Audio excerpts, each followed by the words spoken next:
The fist connected with her face before anyone could react. Let go of me!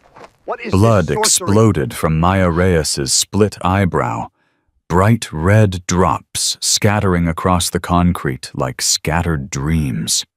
She was 20 years old, wearing the plain uniform of kitchen staff, and Senior Chief Derek Callahan had just made the worst mistake of his 19-year Navy career. 142 SEAL candidates watched in frozen silence. Nobody moved. Nobody breathed. What Callahan didn't know, what nobody on that training ground knew, was that he hadn't just punched a civilian kitchen worker. He had just triggered a protocol that would destroy him within 7 minutes. Coronado, California. 0530 hours. The day everything changed. Before we continue, if you're enjoying this story, please subscribe to our channel and follow Maya's journey to the very end. Comment below with the city you're watching from. I want to see how far this story travels. The grinder at Naval Special Warfare Command earned its name honestly. Generations of SEAL candidates had bled on this concrete, cried on this concrete, quit on this concrete. The ones who survived called it sacred ground. The ones who didn't called it hell. Maya Reyes had walked across this ground every morning for 8 months, carrying breakfast supplies, invisible in her plain kitchen uniform. She knew every crack in the concrete, every stain that wouldn't wash out every ghost that lingered in the pre-dawn darkness. She also knew that Senior Chief Derek Callahan had been watching her for 3 weeks. Not the way men sometimes watched young women. This was different. This was predator alertness.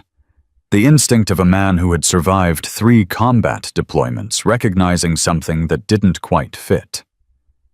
Maya had been careful. So careful. But Callahan hadn't earned his silver stars by missing details. "You!" he called out that morning, his voice cutting through the California fog like a blade. "Kitchen girl, stop!" Maya stopped. Her heart rate elevated by exactly 4 beats per minute, controlled, measured nothing that would betray her training. She turned slowly, keeping her hands visible, her posture submissive. "Yes, Senior Chief." 142 SEAL candidates stood in formation behind Callahan, exhausted from Hell Week, covered in mud and salt, and the particular misery that buds inflicted on everyone who dared to attempt it. They watched with the hollow eyes of men who had learned that anything could become entertainment when you were sleep-deprived enough. Callahan walked toward her. Slow, deliberate. The walk of a man who had never been challenged on his own ground. "What's your name?" "Maya Rodriguez, Senior Chief. Kitchen Support Staff." "Rodriguez." He said it like he was tasting something bitter. "How long you been working here, Rodriguez?" 8 months, Senior Chief." 8 months. He stopped 3 feet from her, close enough that she could smell the coffee on his breath, see the broken capillaries in his nose from years of drinking. "And in 8 months, nobody ever told you that civilians don't walk across my grinder during training." Maya kept her eyes down, submissive, invisible. "I apologize, Senior Chief. I was told this was the fastest route to—" "I don't care what you were told." His hand shot out and grabbed her arm, hard, the kind of grip designed to leave bruises to remind someone of their place in the hierarchy. "You don't belong here," Callahan said.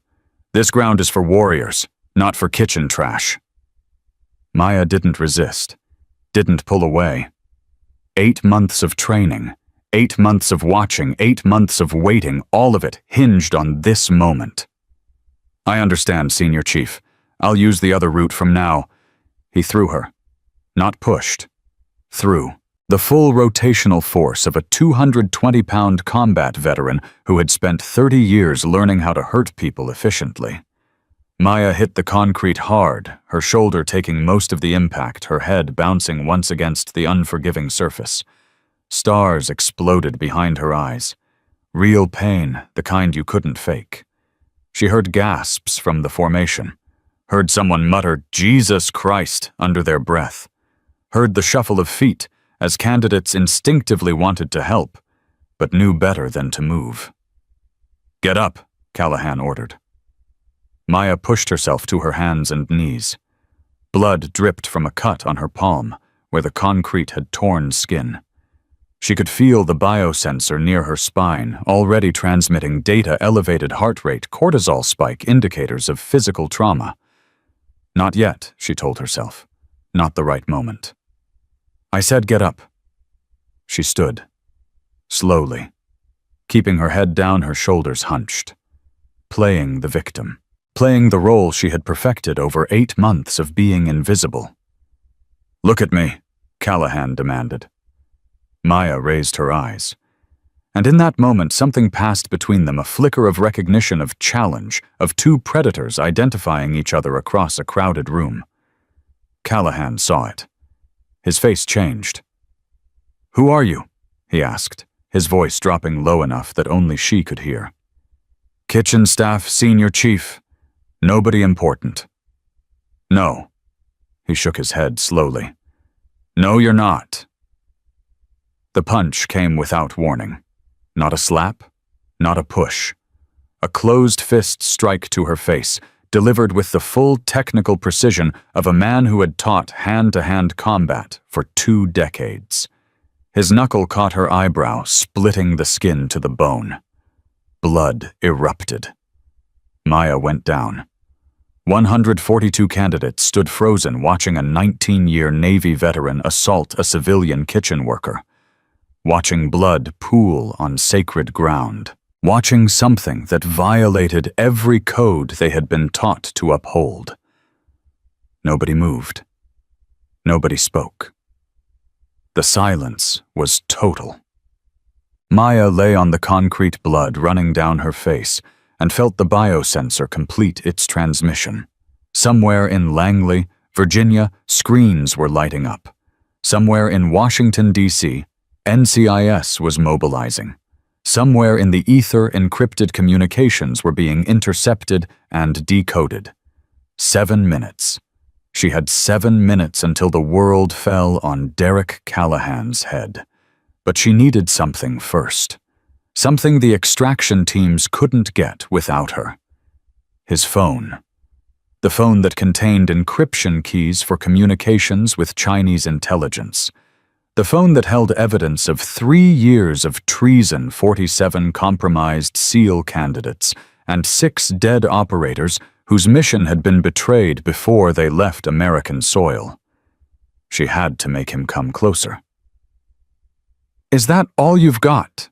Maya said, her voice clear and steady, despite the blood filling her mouth. "My grandmother hits harder than that." The silence shattered. Callahan's face went purple, his hands clenched into fists. This wasn't supposed to happen. Civilians cried. Civilians begged. Civilians curled into balls and whimpered for mercy. They didn't laugh. "What did you say to me?" Maya pushed herself up to sitting, then to kneeling, then to standing. Blood ran down her face in a steady stream, soaking into her kitchen uniform, dripping onto the concrete. "I said my grandmother hits harder. She's 73 and has arthritis. You might want to work on your technique, Senior Chief." Someone in the formation made a sound half gasp, half laugh, quickly suppressed. Callahan heard it. His eye twitched. "You think this is funny?" He stalked toward her, reaching for his phone. "You think assaulting a senior NCO is funny?"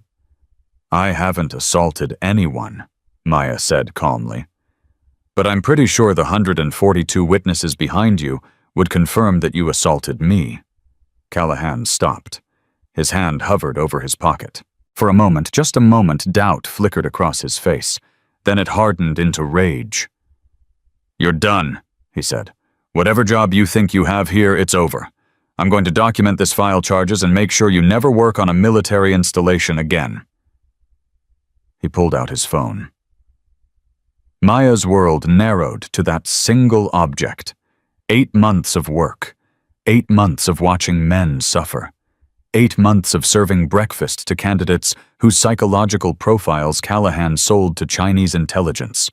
8 months of smiling at a monster. All of it came down to the next 30 seconds. "Senior Chief," she said quietly, "before you make that call, there's something you should know."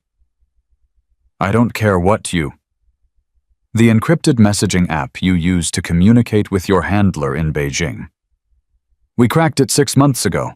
The offshore account in the Cayman Islands where you deposit the payments frozen as of 20 minutes ago. The 4 instructors who work with you, they're being arrested right now." Callahan's face went white.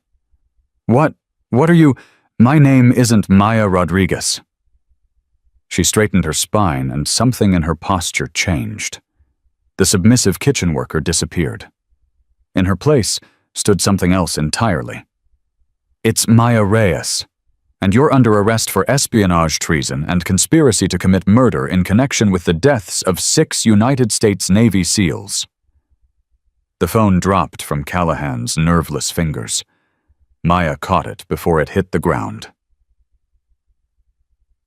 "You're lying!"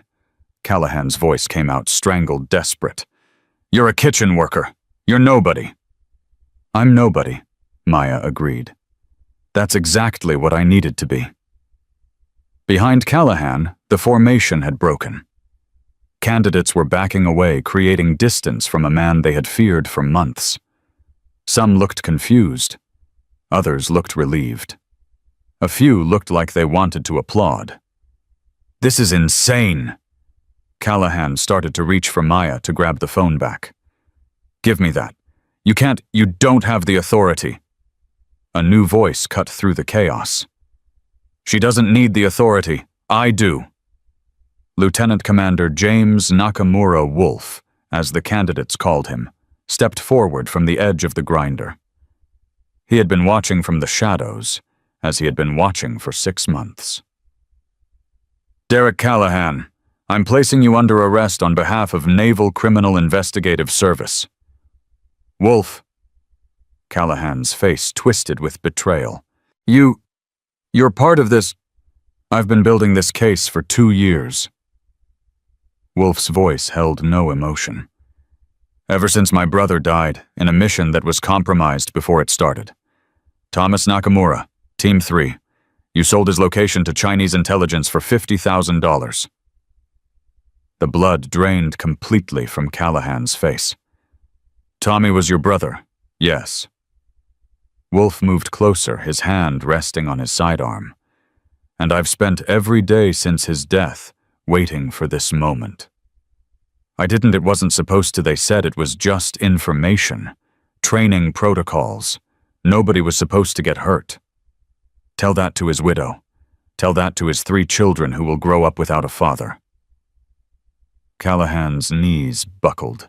He dropped to the concrete, the same concrete where he had thrown Maya moments before. The same concrete where generations of warriors had been forged. "I didn't know," he whispered. "I swear to God, I didn't know they would—" "You knew."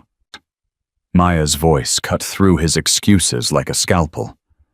"The payments increased after each death. You knew exactly what your information was being used for." She held up his phone, the screen displaying encrypted messages that would take months to fully decode, but already revealed enough to guarantee multiple life sentences. 37 SEAL candidates whose psychological profiles you sold. 12 active duty operators compromised. 6 confirmed deaths. And that's just what we've found so far. Callahan began to cry. Not the dignified tears of a man accepting his fate. Ugly, heaving sobs that shook his entire body. 19 years of service. 2 silver stars. A reputation as a legend. All of it dissolving on the concrete of the grinder he had ruled like a kingdom. The extraction helicopter arrived in 11 minutes, 4 minutes later than projected, but Maya barely noticed. She was too busy watching the unraveling of a man who had terrorized hundreds of young warriors. Military police swarmed the grinder. Callahan was cuffed. read his rights, loaded into a vehicle that would take him to a detention facility where he would spend the next several months awaiting trial.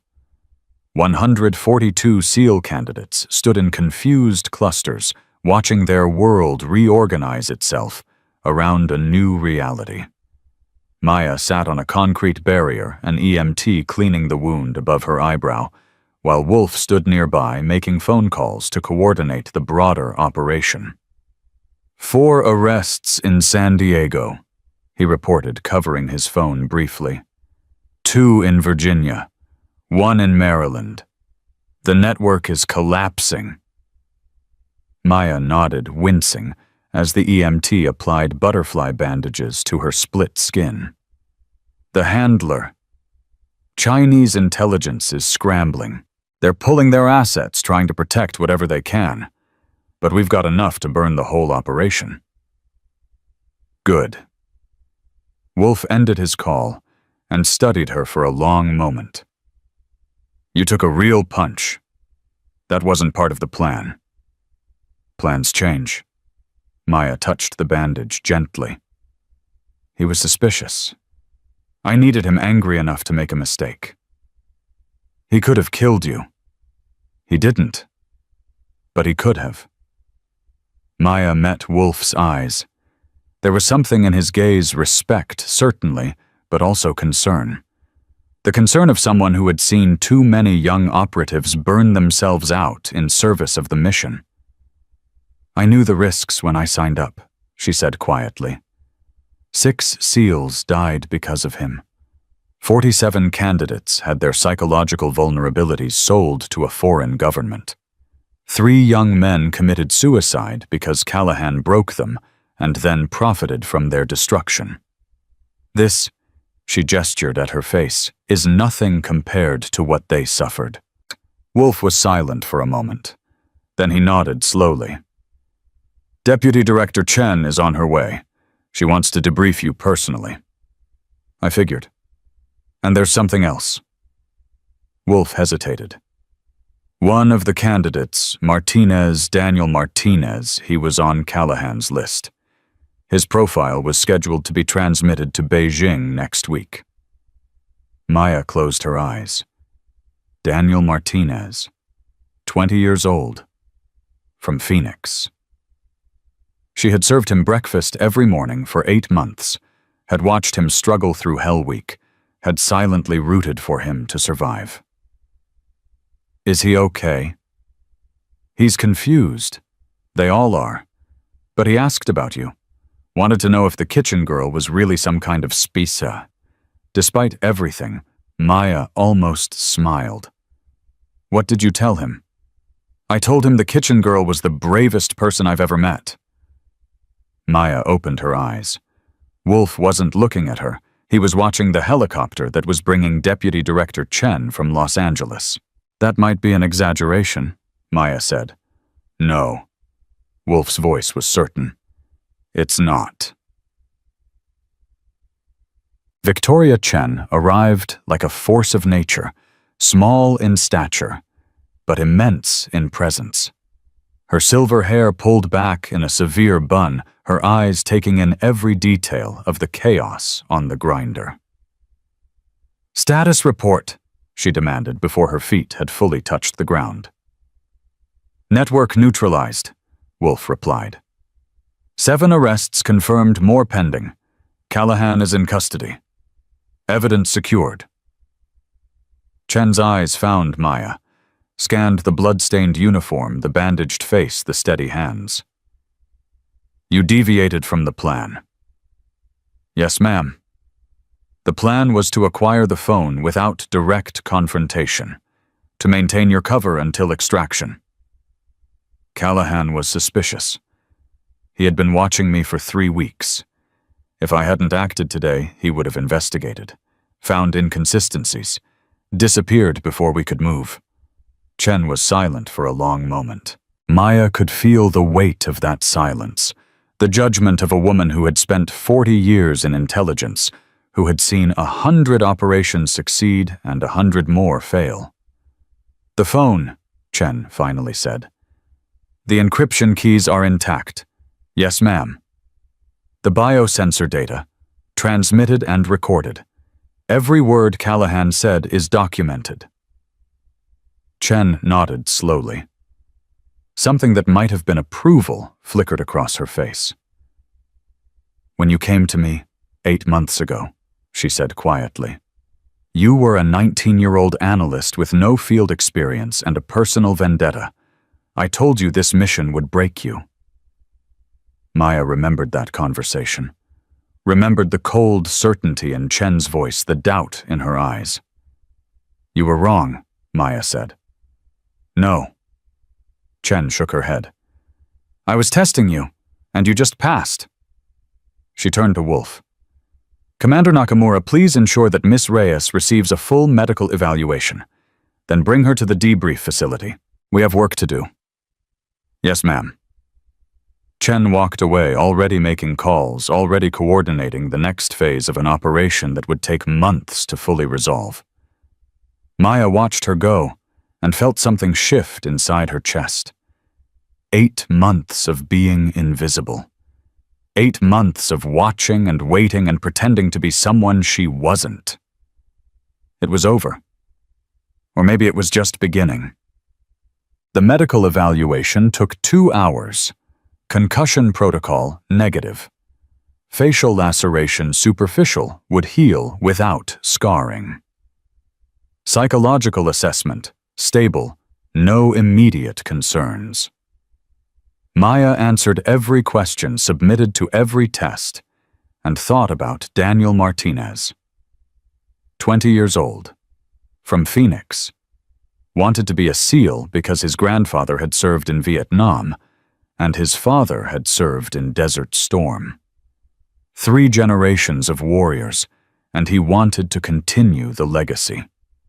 His psychological profile, his fears, his weaknesses, his breaking points, had been scheduled for transmission to Chinese intelligence. If Maya hadn't acted, that information would have been used to compromise him, to turn him, to destroy everything he was trying to become. She had saved him. She had saved 47 others like him. But she had also spent 8 months watching Callahan abuse candidates without intervening, had watched young men break down in the mess hall, their hands shaking too badly to hold a fork, had heard stories of candidates who quit in the middle of the night, unable to endure another day of psychological torture. 3 of them had killed themselves. 3 young men who might be alive if Maya had acted sooner. If she had prioritized their immediate safety over the long-term mission. The math worked. 7 arrests, 47 saved. A spy network destroyed.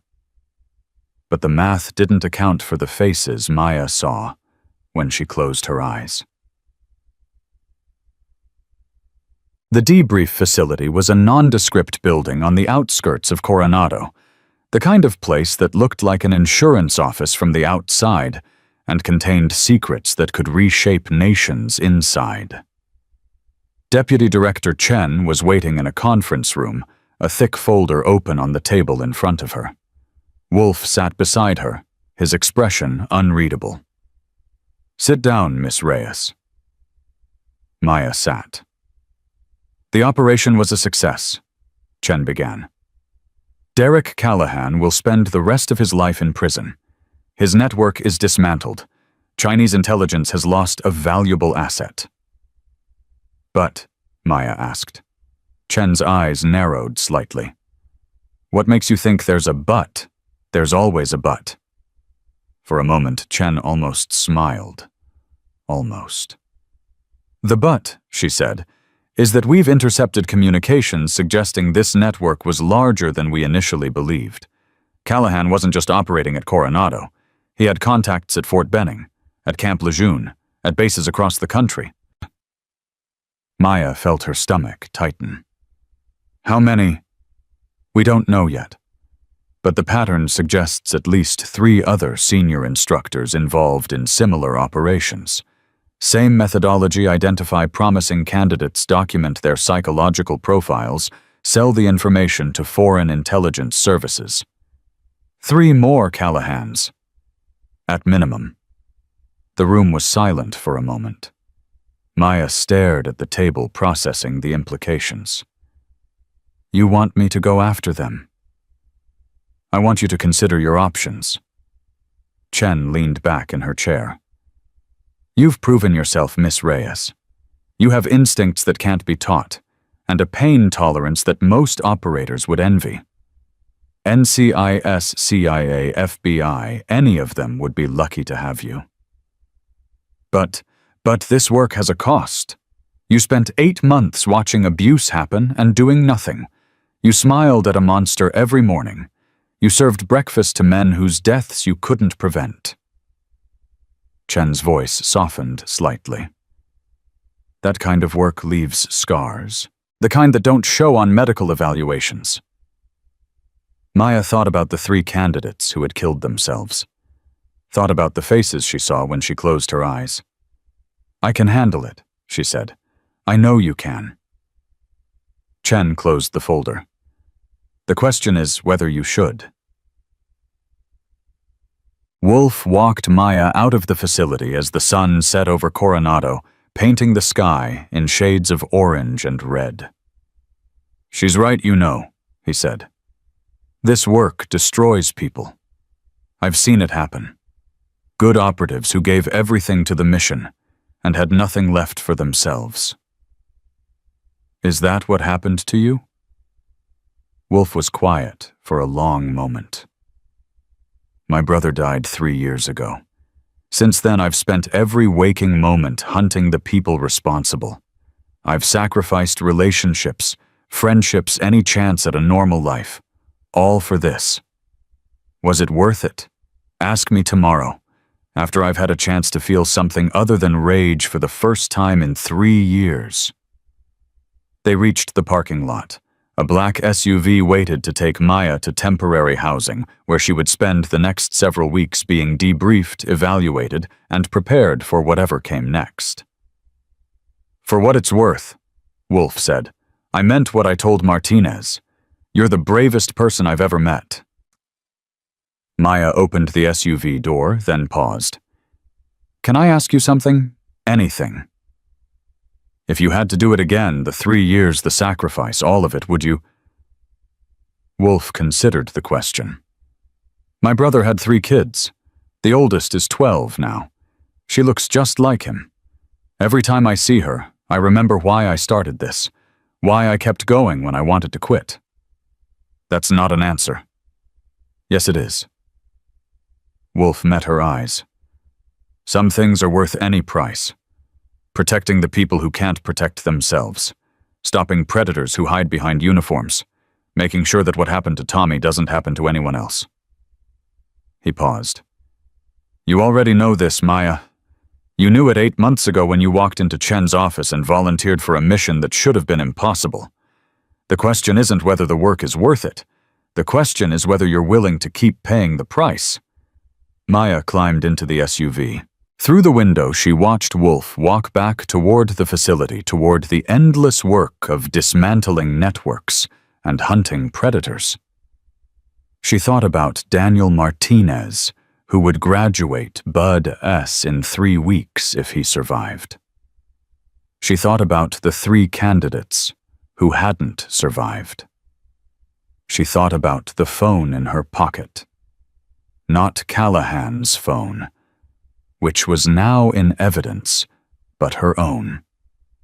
A phone that contained a single photograph, 6 Navy SEALs smiling in front of a helicopter 12 hours before their mission was betrayed.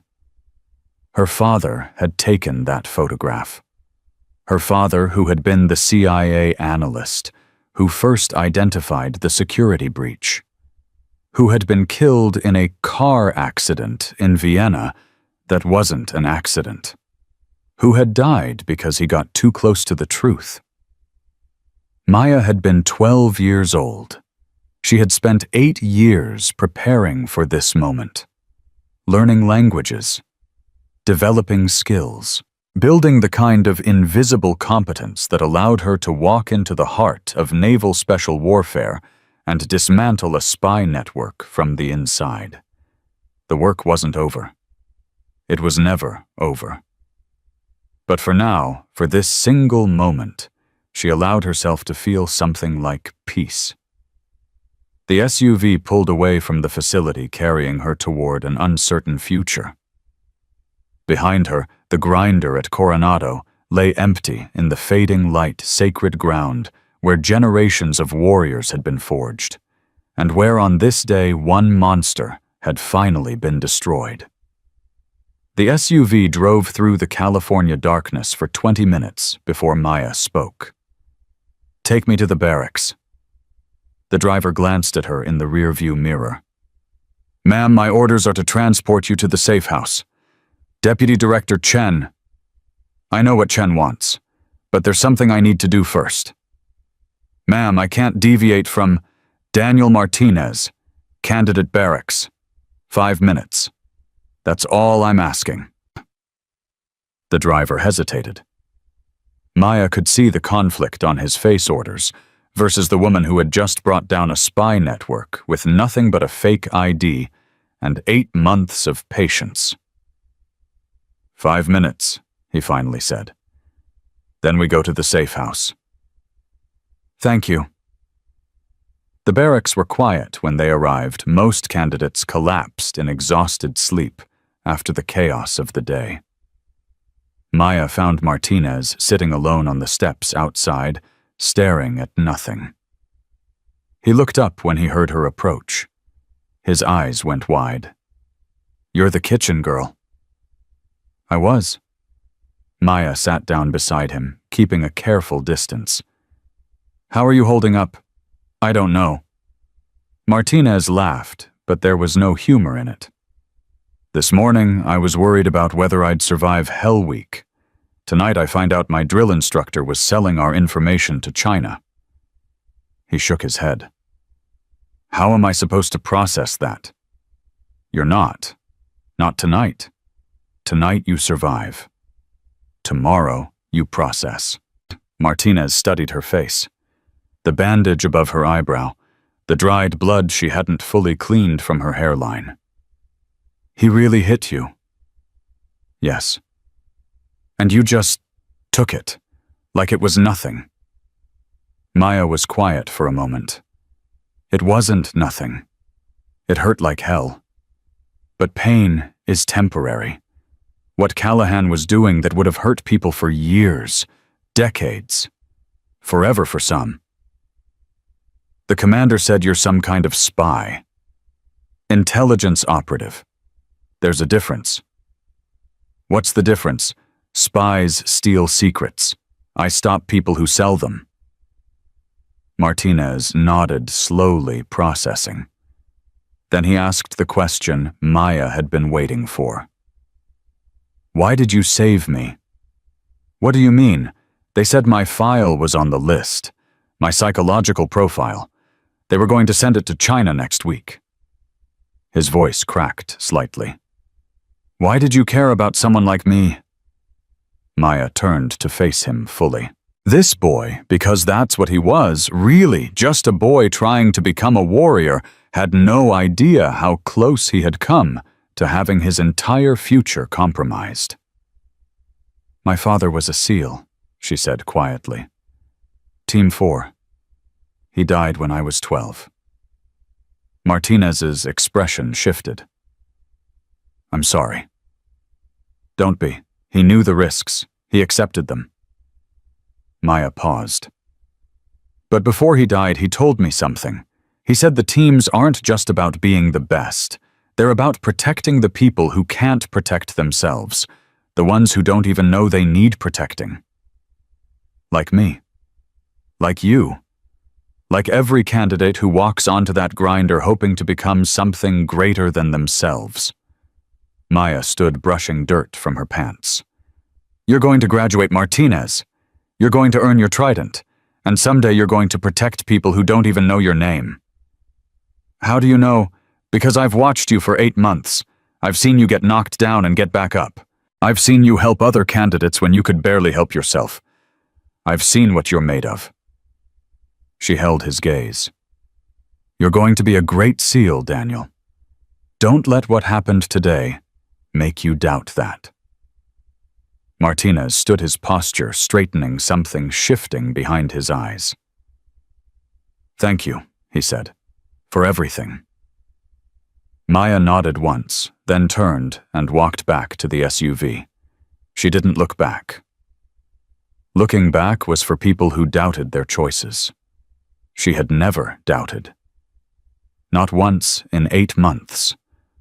But as the SUV pulled away, she allowed herself to wonder what her father would think of what she had become.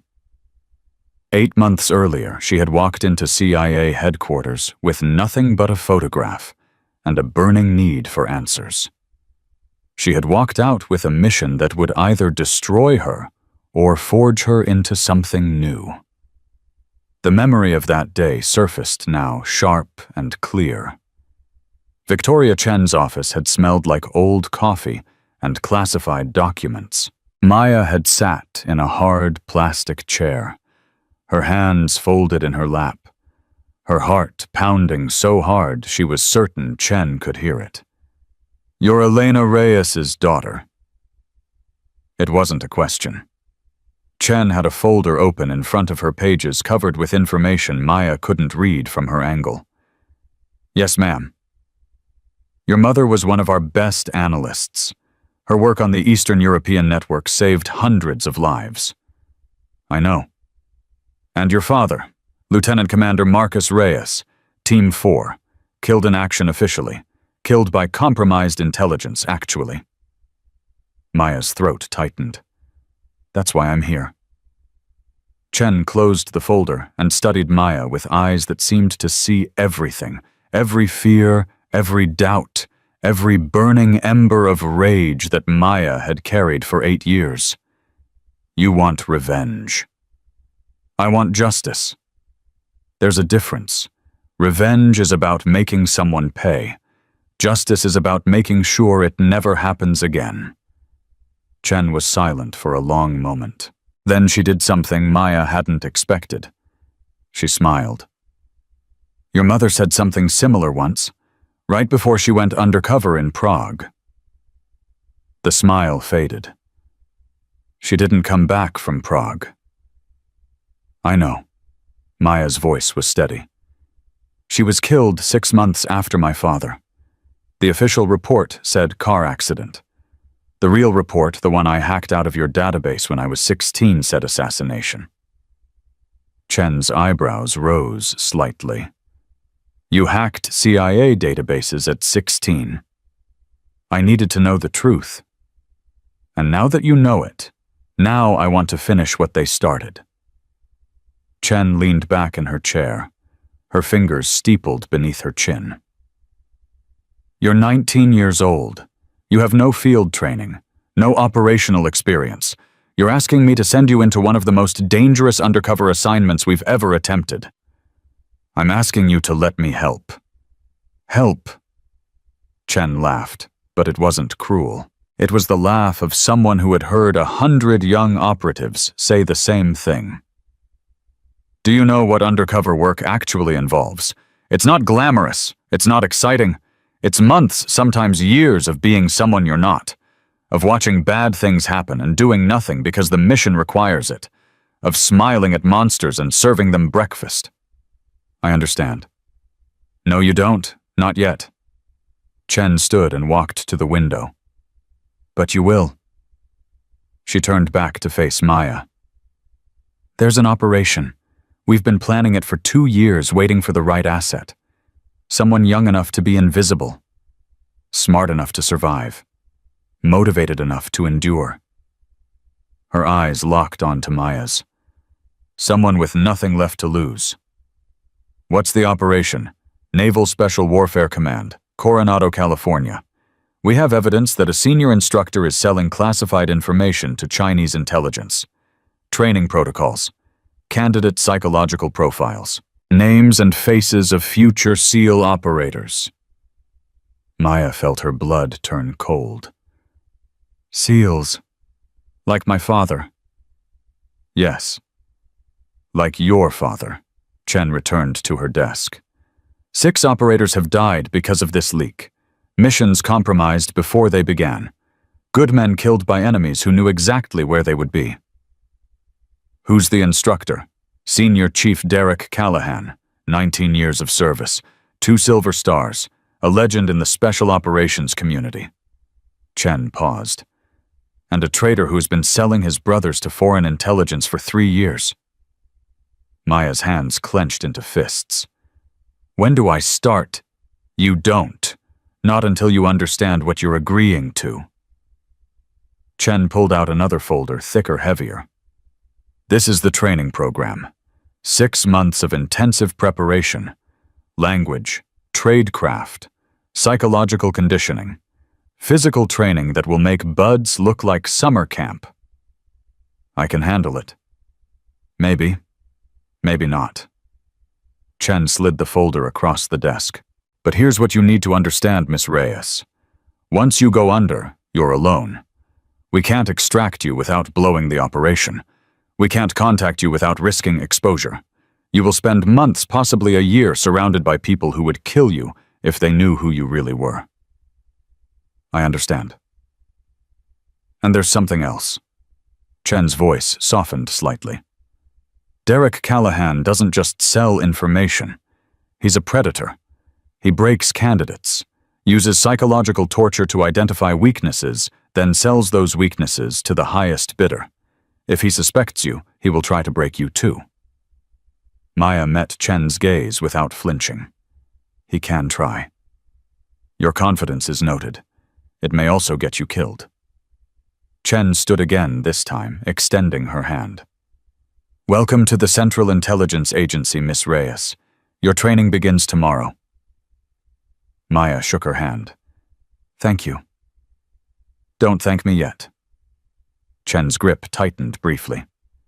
Thank me when you come back alive. The training had been everything Chen promised, and worse. Maya spent 6 months learning to be someone else.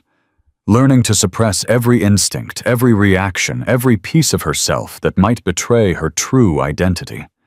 She learned to walk like a kitchen worker, shoulders slightly hunched, eyes down, movements designed to avoid attention. She learned to speak like someone with a high school education and limited ambitions. She learned to smile at men who made her skin crawl.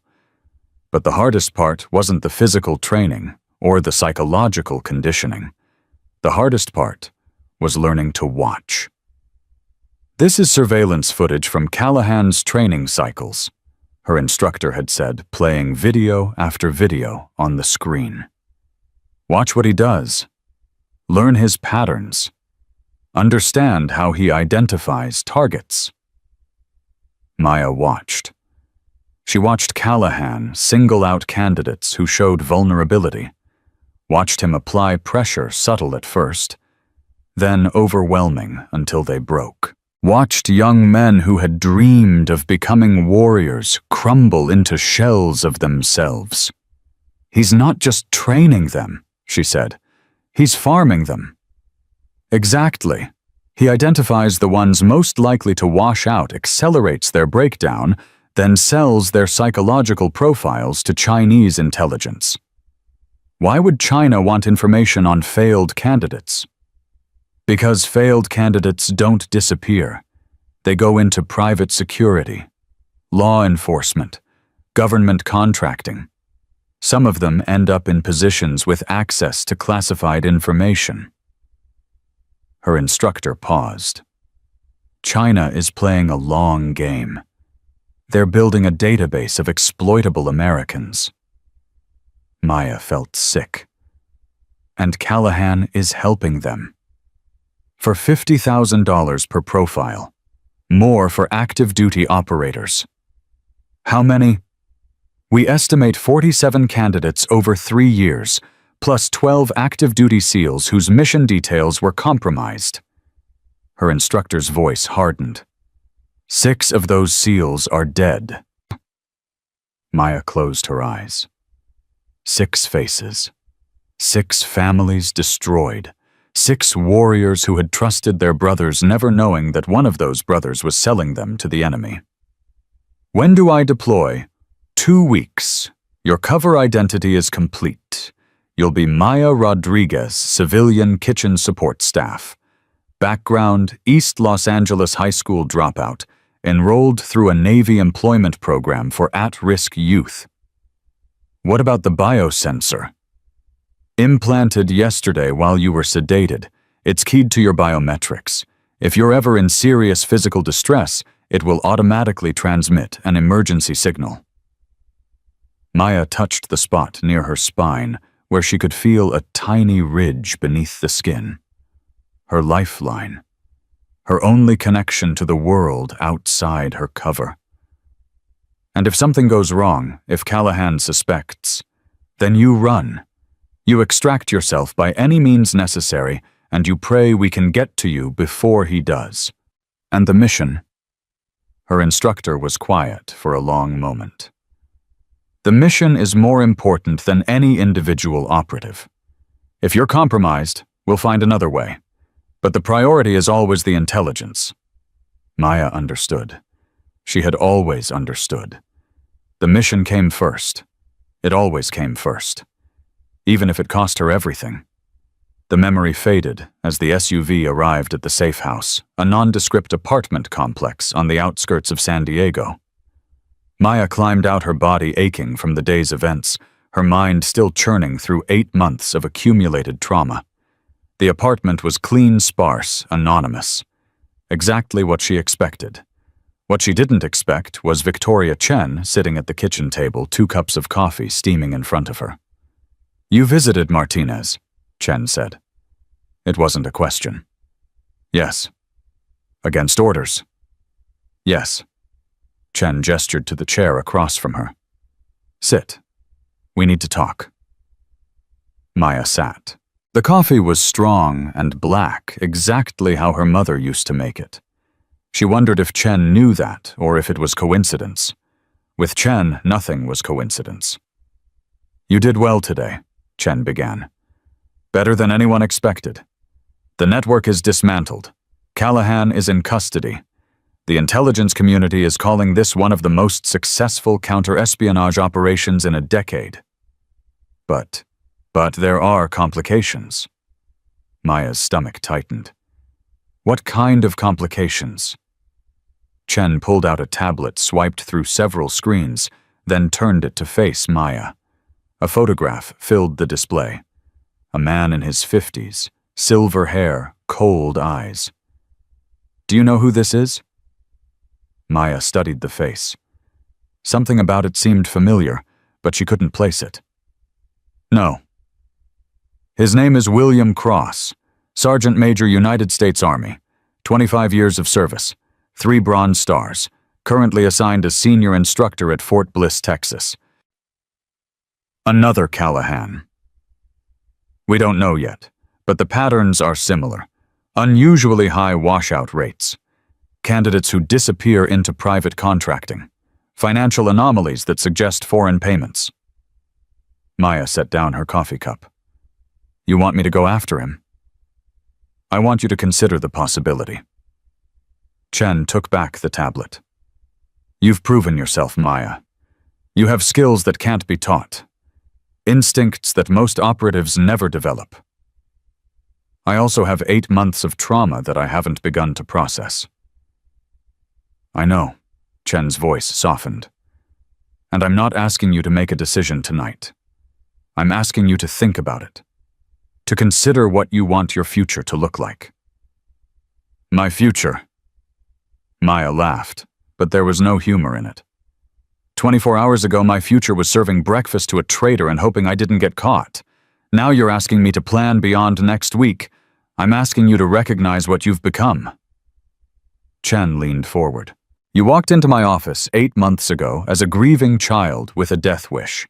You walked out of Coronado today as one of the most effective undercover operatives this agency has ever produced. I was lucky. Luck had nothing to do with it." Chen's eyes were intense. "You survived because you're extraordinary.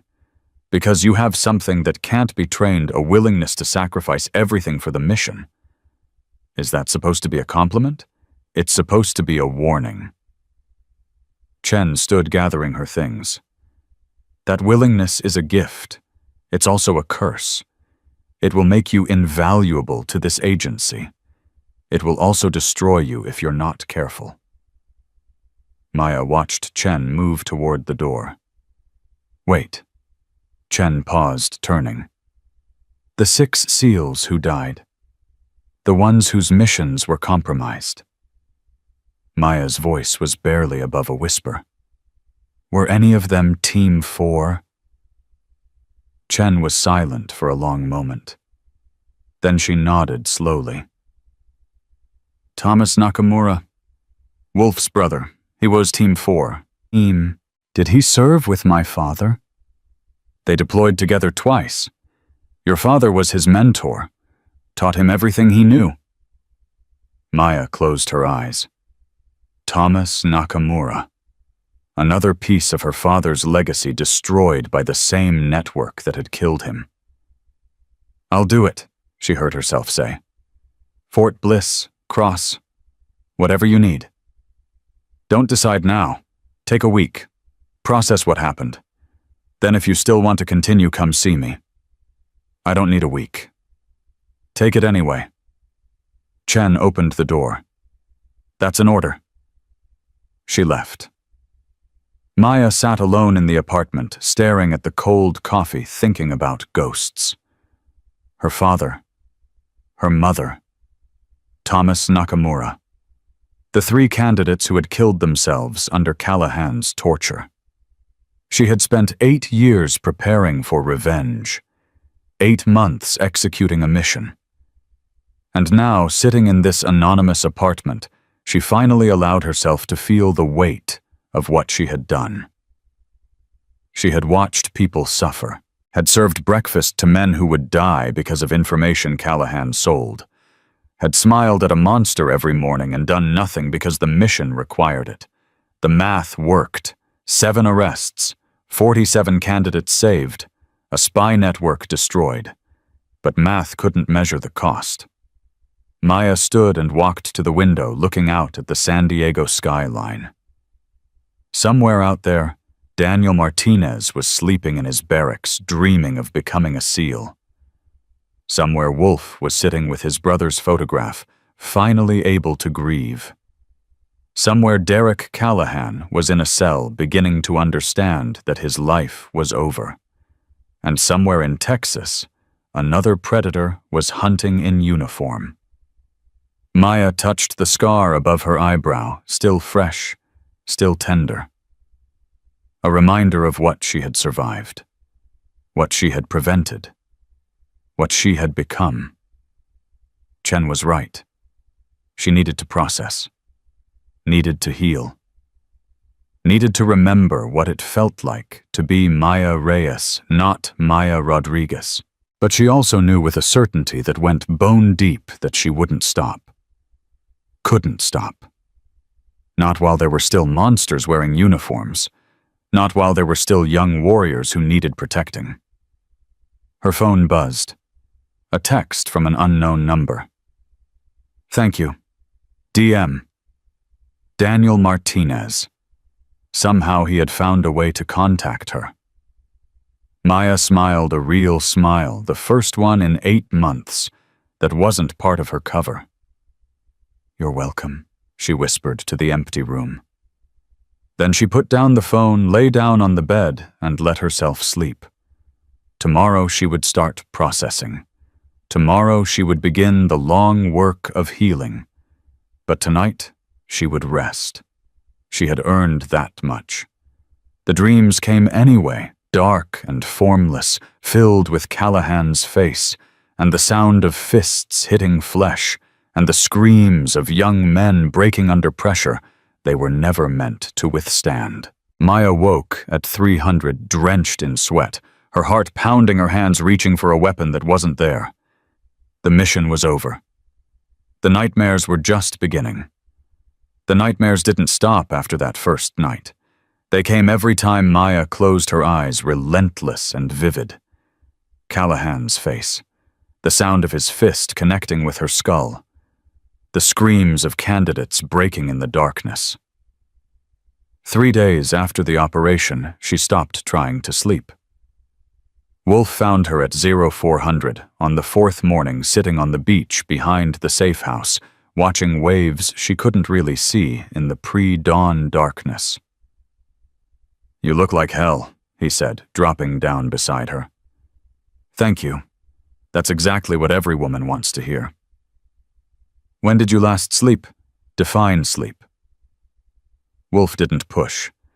He sat in silence, letting the sound of the ocean fill the space between them. Maya appreciated that about him. He understood that some wounds needed air, not bandages. "I keep seeing their faces," she finally said. "The 3 who killed themselves. Collins, Rivera, Park. I served them breakfast every morning for months, watched them deteriorate, did nothing." "You couldn't do anything, not without blowing the operation." "I know. That's what makes it worse." Maya pulled her knees to her chest. "The math works. I saved 47. I stopped a network that would have compromised hundreds more. But those 3 boys are still dead." "They were already dead." Wolf's voice was gentle but firm. "Callahan killed them. You didn't. I watched. You documented. You gathered evidence. You built the case that will put him away forever." Wolf turned to face her. "Maya, I spent 3 years hunting the man who killed my brother. 3 years of rage and obsession and wondering if I was losing myself. You know what I learned? What? Guilt is a luxury. The dead don't need our guilt. They need us to keep fighting, to make sure their deaths meant something." Maya was quiet for a long moment. "Is that really what you believe? Or is that what you tell yourself so you can sleep at night?" "Both." Wolf almost smiled. "The 2 aren't mutually exclusive." Her phone buzzed. A message from Chen. "My office, 0800. Important development." Maya showed it to Wolf. His expression shifted, the momentary lightness disappearing. "That doesn't sound good." "With Chen, it never does." 3 hours later, Maya sat across from Deputy Director Chen in a secure conference room at the San Diego field office. Wolf was there too, along with 2 people Maya didn't recognize, a woman in her 40s with FBI credentials and a man whose suit screamed Department of Justice. "We have a problem," Chen began. "Callahan is talking." "Isn't that what we wanted?" Maya asked. "We wanted him to talk about the network. Instead, he's talking about you." Maya's blood went cold. "What do you mean?" The FBI agent leaned forward. "Callahan is claiming entrapment. He says you seduced him, manipulated him, set him up to take the fall for a network he wasn't really part of." "That's absurd. We know." Chen held up a hand. "We have 8 months of surveillance footage, biosensor data, and documented evidence that proves otherwise. His claims won't hold up in court." "Then what's the problem?" The DOJ representative spoke for the first time. "The problem is that Callahan isn't just talking to his lawyers. He's talking to the media. Someone leaked his accusations to 3 major news outlets this morning." Maya felt the floor shift beneath her. "My cover is still intact. For now, the leaks only mention a female operative without identifying you specifically." Chen's expression was grim. "But if Callahan keeps talking, if his lawyers start digging, it's only a matter of time before your identity becomes public." "What does that mean for the case?" "The case is solid. 7 people are in custody. The evidence is overwhelming. Even if Callahan's accusations gain traction, they won't change the outcome of the prosecution." "But," Chen exchanged glances with the FBI agent before continuing, "but it means you're compromised. Your face, your cover identity, your methods, all of it could become public knowledge within weeks. You won't be able to work undercover again." The words hit Maya like a physical blow. 8 years of preparation. 6 months of training. 8 months of sacrifice. All of it potentially destroyed because a traitor decided to throw accusations rather than accept responsibility. "There has to be something we can do," Wolf said. "Gag order, media blackout, something." "We're working on it." The DOJ representative didn't sound confident. "But Callahan's lawyers are good. They're framing this as a whistleblower situation, claiming their client was set up by overzealous intelligence agencies. He sold secrets to China." Maya's voice came out sharper than she intended. 6 SEALs are dead because of him. We know that, but the public doesn't. Not yet. And by the time the trial presents all the evidence, Callahan's narrative will have had months to spread. Chen's voice was heavy. This is how disinformation works. The truth is complicated. Lies are simple. Simple spreads faster. Maya stood abruptly, needing to move, needing to do something with the rage building in her chest. "So what, I just hide in a safe house while Callahan turns himself into a victim?" "No." Chen's single word stopped Maya mid-pace. "You do exactly what you were trained to do. You adapt." "Adapt how?" "Fort Bliss."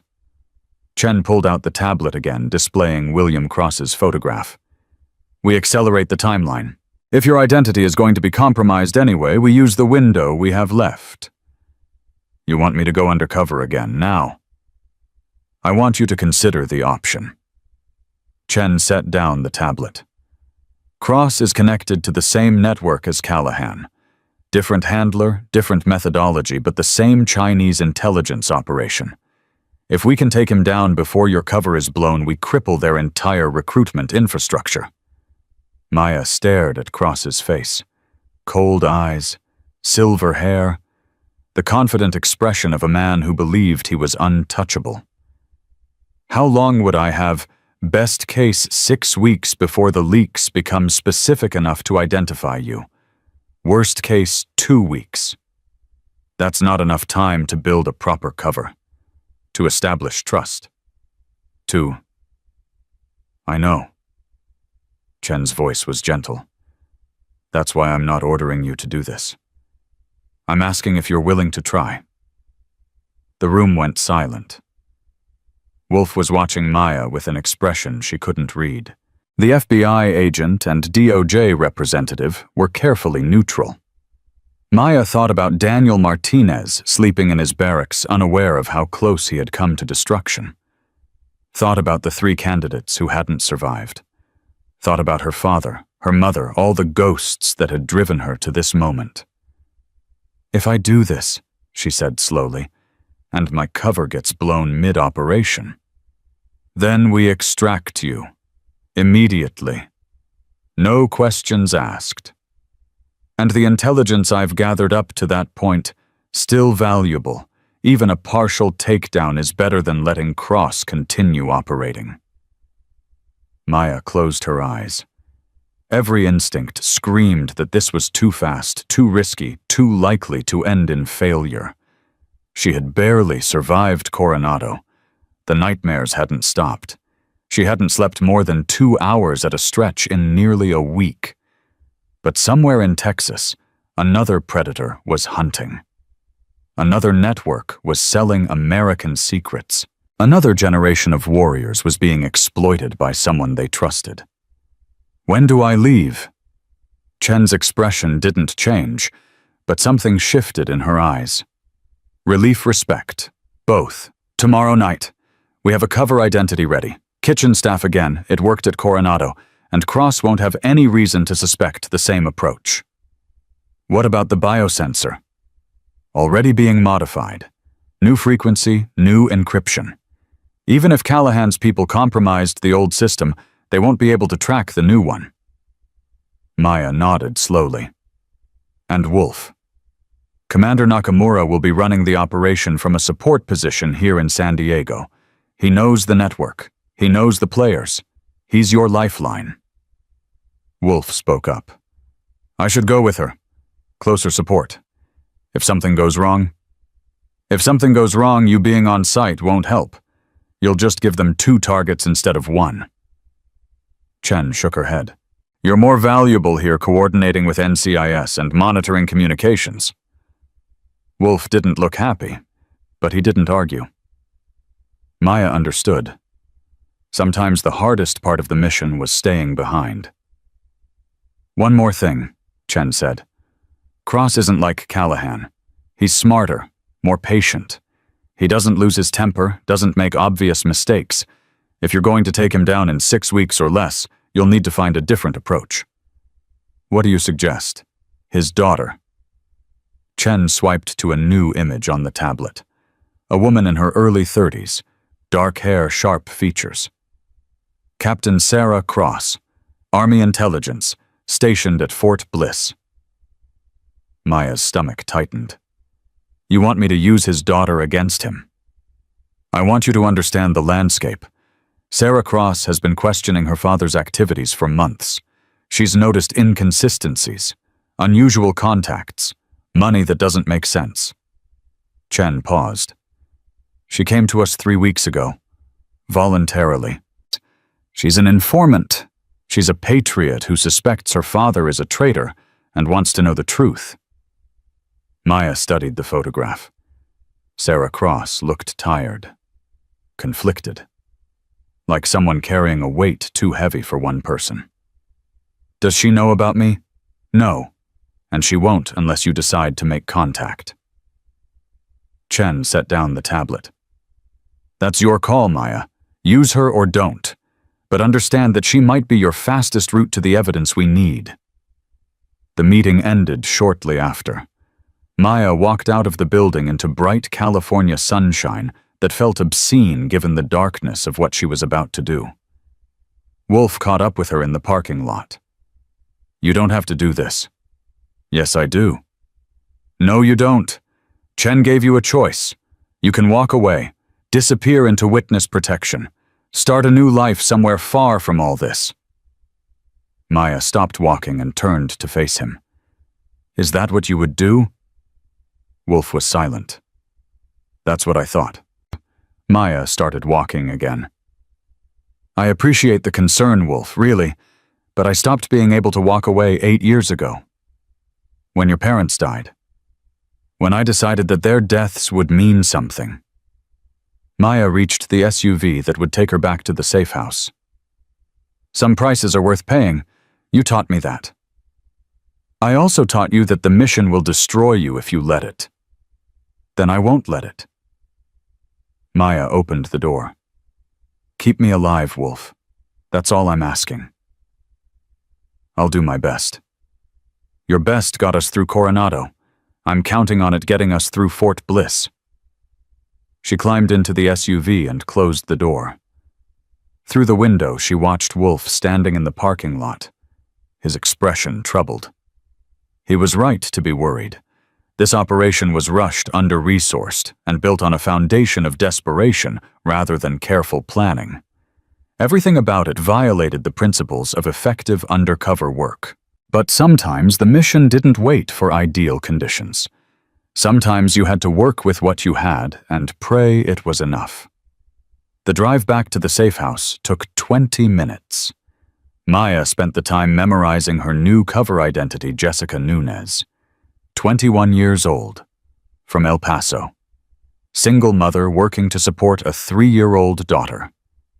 Joined the civilian employment program because she needed stable income and couldn't afford childcare for a traditional job. The backstory was solid. Sympathetic, but not suspicious. The kind of life that made people look away rather than ask questions.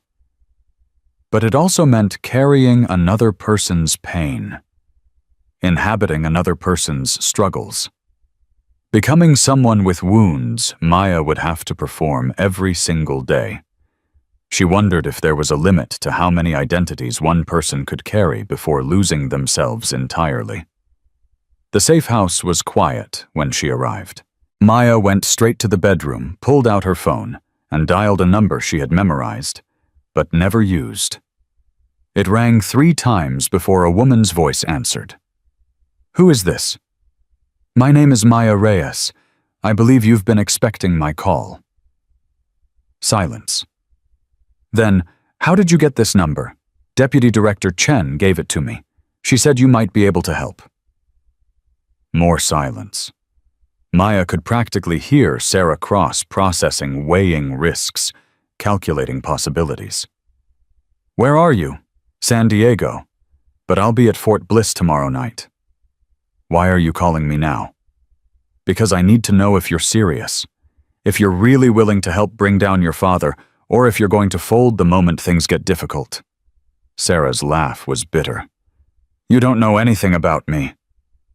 I know you went to Chen voluntarily. I know you've been documenting your father's activities for months. I know you're terrified of what you might find, but more terrified of what happens if you don't look." "Chen told you all that."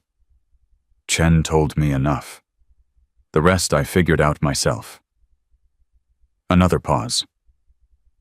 When Sarah spoke again, her voice was harder. "What do you want from me? Access, information, a way inside your father's operation that doesn't require months of careful positioning. And what do I get? The truth, whatever it is, even if it's worse than you're imagining. And if it destroys him, if it destroys our whole family." Maya thought about her own family, about the parents she had lost, about the years of grief and rage that had shaped her into whatever she was now. "Then at least you'll know," she said quietly. "Uncertainty is worse than the worst truth. Trust me on that." Sarah was silent for so long that Maya thought she might have hung up. Then, "There's a coffee shop off base, Rosa's. My father has breakfast there every Saturday morning, 7 a.m. sharp." "Is that an invitation?" "It's information. What you do with it is your choice." Sarah paused. "But Maya, if you're playing me, if this is some kind of setup, I will destroy you. Family loyalty only goes so far." "Understood." The line went dead. Maya sat on the edge of the bed, staring at the phone in her hands. She had just made contact with an informant without authorization, had revealed her real name to someone who could compromise the entire operation with a single phone call. Chen would be furious. But Chen had also told her to find a different approach, to adapt, to use whatever tools were available. Sarah Cross was a tool, a weapon, a doorway into a fortress that would otherwise take months to penetrate. Maya just had to make sure that door didn't slam shut on her when she walked through it. Her phone buzzed, a text from Wolf. "Chen says you're leaving tomorrow. Dinner tonight, debriefing and logistics." Maya typed back, 7 p.m. Your choice of restaurant. Italian. I know a place. See you then. She set down the phone and lay back on the bed, staring at the ceiling. Tomorrow, she would become Jessica Nunez. Tomorrow she would walk into another predator's territory and begin the slow, dangerous work of earning trust she intended to betray. But tonight, she would have dinner with a friend, would talk about something other than operations and intelligence and the weight of necessary evils. Tonight, she would remember what it felt like to be human. The restaurant was small, family-owned, tucked away in a neighborhood that tourists never found. Wolf was waiting when Maya arrived, a bottle of wine already open on the table. "You look better," he said as she sat down. "Liar." "Okay, you look slightly less terrible." He poured her a glass. "How are you really terrified, exhausted, questioning every decision I've ever made?" Maya took a long sip of wine. So normal. Wolf laughed. It was the first time she had heard him laugh since before the operation, and the sound was strange, unfamiliar. You know, 3 years ago I didn't laugh. At all. My therapist actually noted it in my file. Patient displays absence of humor response consistent with prolonged grief. Sounds clinical. It was accurate. Wolf swirled his wine, watching the red liquid catch the light. After Tommy died, I forgot how to be anything other than angry. Forgot how to have conversations that weren't about revenge. Forgot how to be a person instead of a weapon. What changed? The operation, Coronado, watching you work. He met her eyes. You reminded me why we do this. Not for revenge. Not for the dead. For the living. For the ones we can still save. Maya didn't know what to say.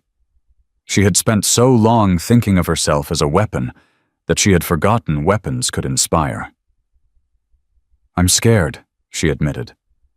Fort Bliss, Cross, all of it. I'm scared I'm going to fail. Scared I'm going to get people killed. Scared I'm going to lose myself completely this time. Fear is good. Fear keeps you sharp. Fear is also exhausting. That too. Wolf reached across the table and squeezed her hand briefly. Listen to me. You're the most capable operative I've ever worked with. You have instincts that can't be taught, and a determination that borders on pathological. You're going to walk into Fort Bliss tomorrow night, and you're going to take down William Cross, and then you're going to come home. You sound very confident. I am confident. In you. Wolf released her hand. Now eat. You're going to need your strength. They ate. They talked. For a few hours, Maya allowed herself to forget about the mission waiting for her, about the predator in Texas, about the ticking clock of her compromised identity. She talked about her parents, about the childhood she barely remembered before everything went wrong, about the dreams she used to have of being a teacher, a writer, someone whose life didn't revolve around lies and violence. Wolf talked about Tommy, about growing up as brothers competing at everything, loving each other even when they couldn't stand each other, about the phone call that had shattered his world. They didn't talk about the future. Some things were too uncertain to discuss. When the meal ended, Wolf drove Maya back to the safe house. They sat in the car for a moment, neither wanting to break the fragile peace they had built. Thank you, Maya finally said, for tonight, for everything. Don't thank me yet. Thank me when Fort Bliss is done. Deal. She opened the door, started to get out, then paused. Wolf, if something happens to me, if I don't come back, will you make sure Daniel Martinez knows about his file? About what almost happened. I want him to understand how close it was. Wolf's expression was unreadable in the darkness. You're coming back. But if I don't, then I'll tell him. I promise. Maya nodded and climbed out of the car. She watched Wolf drive away, his taillights disappearing into the California night. Tomorrow, she would become someone else again. Would walk into danger wearing a stranger's face. Would smile at a monster and document his crimes and wait for the moment when the trap could finally spring shut. But tonight, she had been Maya Reyes. Daughter. Orphan. Friend. Tonight she had remembered what she was fighting for. She went inside, packed her bag, and set her alarm for 500. Sleep came easier than she expected. The nightmares stayed away. For one night at least, the ghosts let her rest. Fort Bliss hit Maya like a wall of heat and dust the moment she stepped off the bus. Texas in summer was brutal, unforgiving, the kind of climate that broke people before the training ever started. Perfect hunting ground for a predator like William Cross.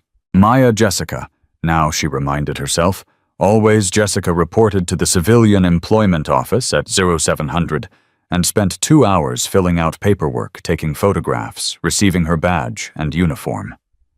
By noon, she was carrying trays in the enlisted dining facility, invisible in her kitchen scrubs, watching soldiers eat and laugh and complain about the heat. By the end of her first day, she had identified 3 of Cross's known associates. By the end of her first week, she had mapped his entire routine. Saturday morning, Rosa's coffee shop, 0700 sharp, just like Sarah had promised.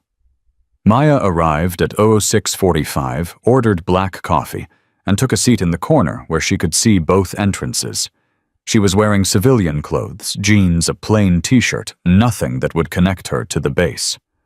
Cross walked in at exactly 0700.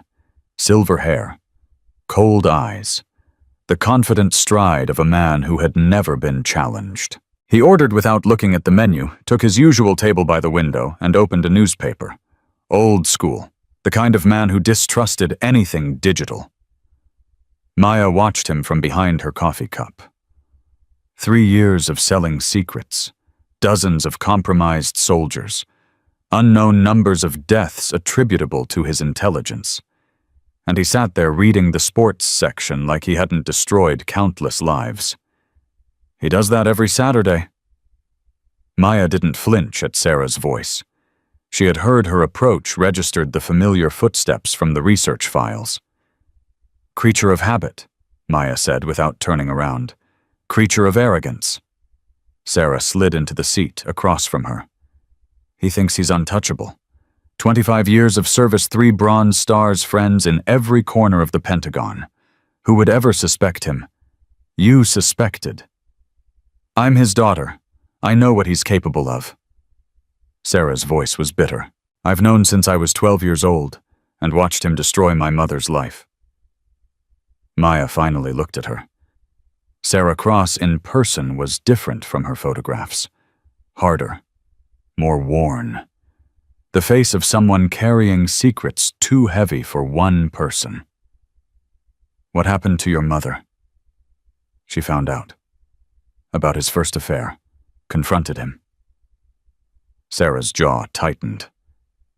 He didn't hit her. That wasn't his style.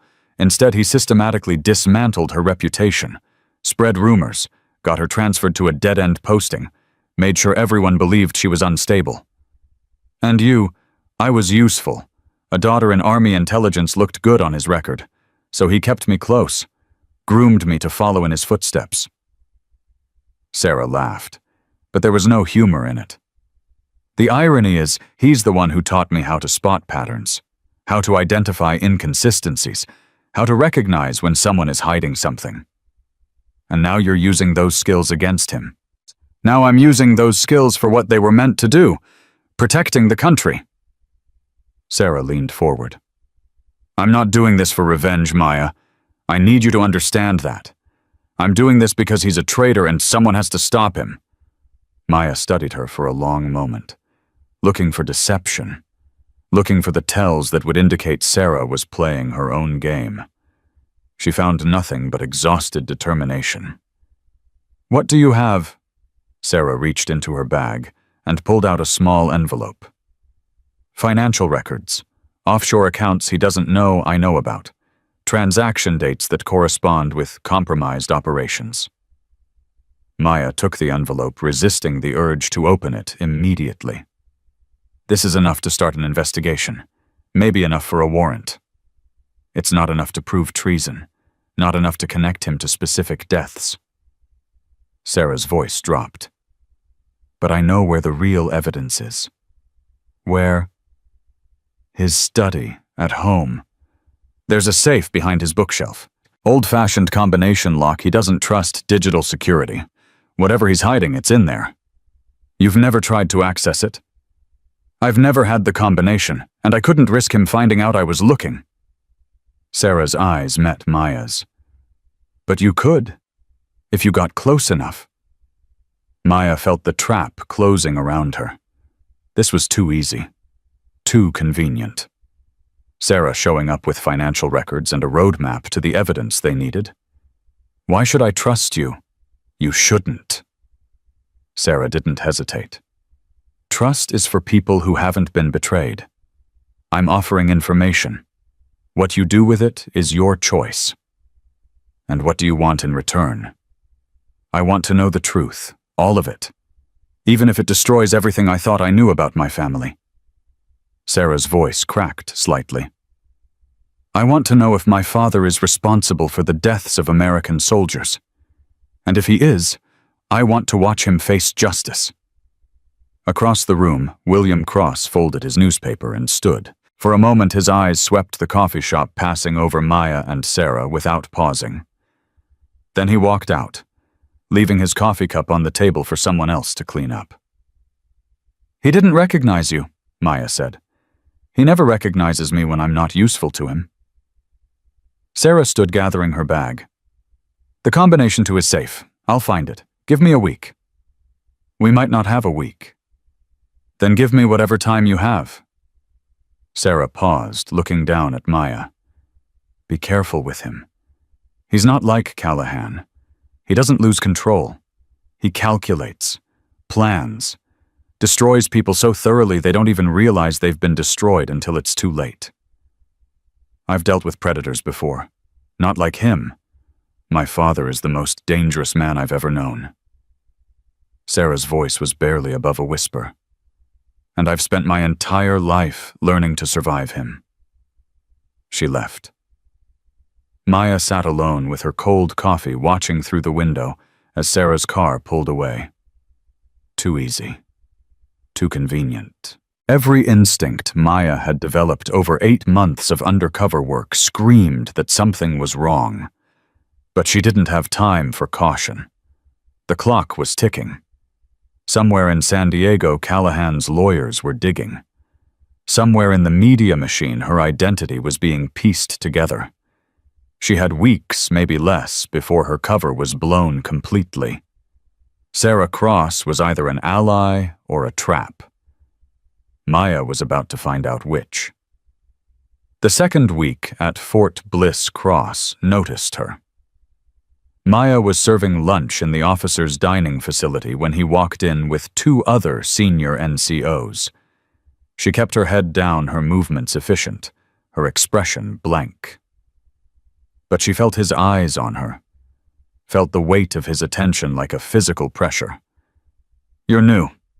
His voice was calm, measured, nothing like Callahan's aggressive bark. Yes, sir. Started last week. Name, Jessica Nunez, sir. Cross studied her for a moment. Maya kept her gaze fixed on the floor, channeling every ounce of submissive energy she could muster. Where are you from, Jessica? El Paso, sir. Born and raised. Family. A daughter, sir, 3 years old. That's why I took this job. Stable hours. Good benefits. Cross nodded slowly. Something flickered in his eyes, not suspicion exactly, but assessment. The predator evaluating potential prey. Work hard, Jessica. This base has high standards. Yes, sir. Thank you, sir. He moved on. Maya exhaled slowly, her heart pounding against her ribs. He had noticed her. That was good. She needed proximity to gather intelligence. He had noticed her. That was terrifying, because William Cross didn't notice people casually. That night, Maya reported the encounter to Wolf via encrypted phone. He made contact, she said. Brief, assessment style. He's cataloging me. That matches his pattern.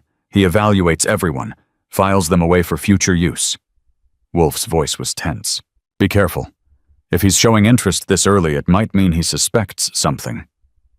Or it might mean I fit his target profile.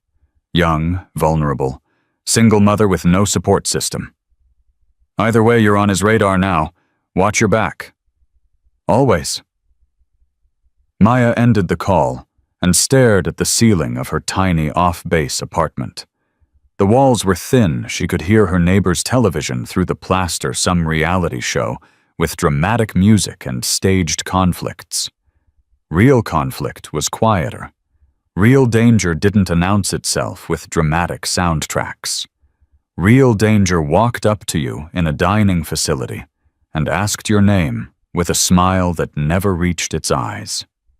The third week brought Sarah's call. "I have it.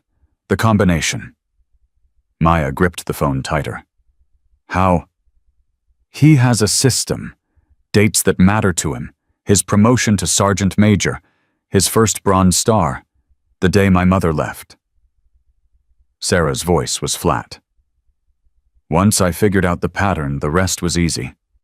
When can you get me inside?" "Friday night. He has a standing poker game with his associates. Leaves the house at 7, doesn't come back until after midnight." Sarah paused. "I'll be there too. Covering for you if anything goes wrong. That's a risk for you. Everything about this is a risk. But I need to know Maya. I need to see what's in that safe for myself." Friday.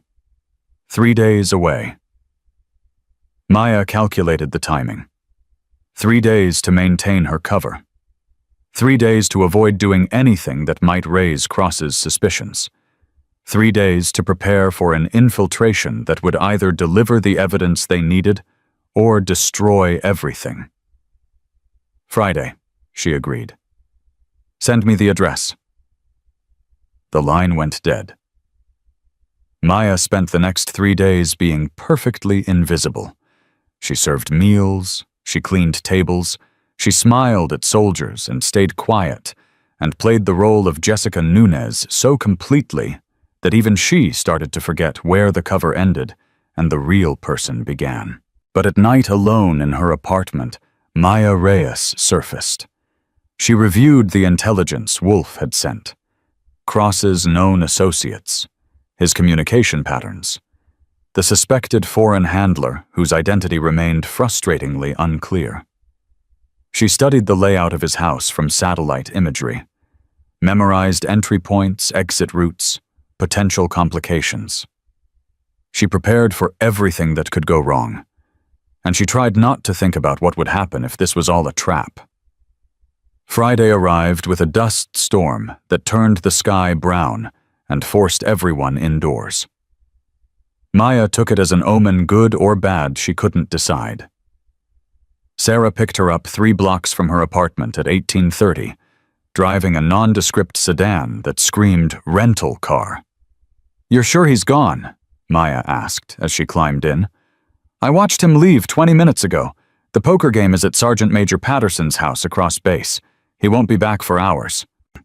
They drove in silence through residential streets, past identical houses where military families lived, identical lives unaware of the predator among them. Cross's house was larger than the others. Senior NCO privilege. Set back from the street with a privacy fence and mature landscaping. "Security system?" Maya asked. "Disabled. I told him it was malfunctioning and scheduled a repair for Monday." Sarah's smile was grim. "He trusts me. That's his biggest mistake." They parked 2 houses down and approached on foot. Sarah had a key. Of course she did. She was the dutiful daughter who checked on the house when her father was away. The door opened silently. The house was dark, quiet, smelling of cigars and old books, and something else Maya couldn't identify. "Study is upstairs," Sarah whispered. "Second door on the left."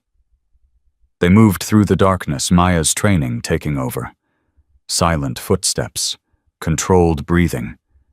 Every sense alert for danger. The study was exactly as Sarah had described.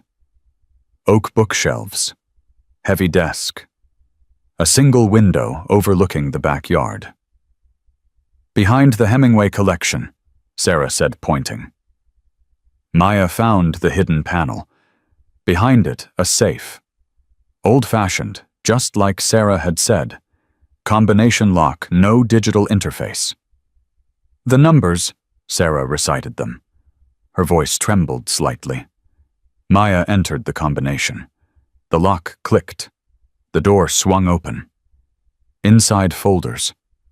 Dozens of them. Neatly labeled, meticulously organized. Maya pulled out the first one and felt her blood turn to ice. Photographs. American soldiers. Names, units, deployment schedules. Oh God, Sarah breathed behind her. Maya pulled out another folder. Financial records. Payments from offshore accounts corresponding to specific dates. Another folder. Communication transcripts. Coded messages with a handler identified only as Dragon. Another. And another. And another. William Cross hadn't just been selling information. He had been running an entire network. Recruiters at bases across the country funneling intelligence to Chinese handlers in exchange for payments that totaled in the millions. This is everything, Maya said, her voice barely above a whisper. This is the whole operation. Take it. Sarah's face was pale stricken. Take all of it. I don't want it in this house anymore. Maya was reaching for her bag when the lights came on. That won't be necessary. William Cross stood in the doorway. Behind him, two men Maya recognized from the dining facility. His associates. His network. Hello, Sarah. Cross's voice was calm, almost gentle. I wondered when you would finally make your move. Sarah stumbled backward. How did you know? Cross smiled. I've known for months. The questions you asked, the files you accessed, the way you looked at me when you thought I wasn't watching. He shook his head slowly. You were never subtle enough, sweetheart. I taught you everything you know. I didn't teach you everything I know. Maya's hand moved toward her concealed weapon. Don't. Cross didn't raise his voice. My men are faster than you, and there's no extraction team waiting outside. Yes, I know about that too. Ms. Reyes. The use of her real name hit Maya like a physical blow. Surprised. Cross walked into the room, circling them like a shark. Derek Callahan was always careless, letting his temper control him, making enemies unnecessarily. I'm not careless, Ms. Reyes. I'm thorough. Then you know this is over. Maya forced her voice to remain steady. You know they're coming for you. No one is coming. Cross picked up one of the folders Maya had pulled from the safe. Your handler in San Diego thinks you're gathering intelligence. Your extraction protocols require evidence of immediate danger. By the time anyone realizes something is wrong, you'll have disappeared. Just like all the others who got too close. Others? You think you're the first operative they've sent against me? Cross laughed softly. There have been 3 before you. 2 met unfortunate accidents. One decided to take early retirement after her family received some concerning photographs. He set down the folder. I've been doing this for 15 years, Ms. Reyes. I know how to handle problems. Maya's mind raced. No extraction, no backup. 2 armed men blocking the door and a predator who had been playing her since the moment she arrived. She had walked into exactly the trap she feared. What do you want? Sarah's voice cracked. If you're going to kill us, just do it. Don't kill you. Cross looked at his daughter with something that might have been disappointment. Sarah, you're my daughter. I would never kill you. I'm going to do something far worse. He nodded to his men. They moved forward, grabbing Sarah before she could react. Let her go. Maya lunged, but Cross was faster. His fist connected with her solar plexus, driving the air from her lungs, dropping her to her knees. You're going to prison, Sarah, Cross said calmly, watching his men restrain his struggling daughter. For espionage, for treason, for conspiring with a foreign intelligence operative to steal classified materials. That's insane, Sarah gasped. I'm trying to stop you. That's not what the evidence will show. Cross crouched beside Maya, who was still fighting to breathe. That's the beautiful thing about being thorough. I've been building a case against my own daughter for 6 months. Financial transfers to offshore accounts. Communications with suspicious foreign contacts. All fabricated, of course. but convincing enough to destroy her. Why? Maya managed to gasp. Because she chose poorly. Cross stood straightening his jacket. I gave her everything. Career, connections, a future, and she threw it away for principles. He spat the word like a curse. Principles don't protect you in this world, Ms. Reyes. Power does. And I have more power than you can imagine. You won't get away with this. I've been getting away with it for 15 years. One more body won't make a difference. Cross nodded to his men. Take Sarah to the car. We have a long night ahead. They dragged Sarah toward the door. She screamed fought, but they were too strong, too practiced. Maya pushed herself up her hand, finally closing around her concealed weapon. She never got the chance to draw it. Something hit the back of her head. The world exploded into white light, then darkness. The last thing she heard before consciousness faded was Cross's voice, cold and certain. Clean this up. Make it look like an accident. Then, nothing. Maya woke to pain. Her head throbbed. Her wrists were bound. The surface beneath her was cold metallic, a trunk. She was in the trunk of a car. The vehicle was moving, bouncing over rough terrain.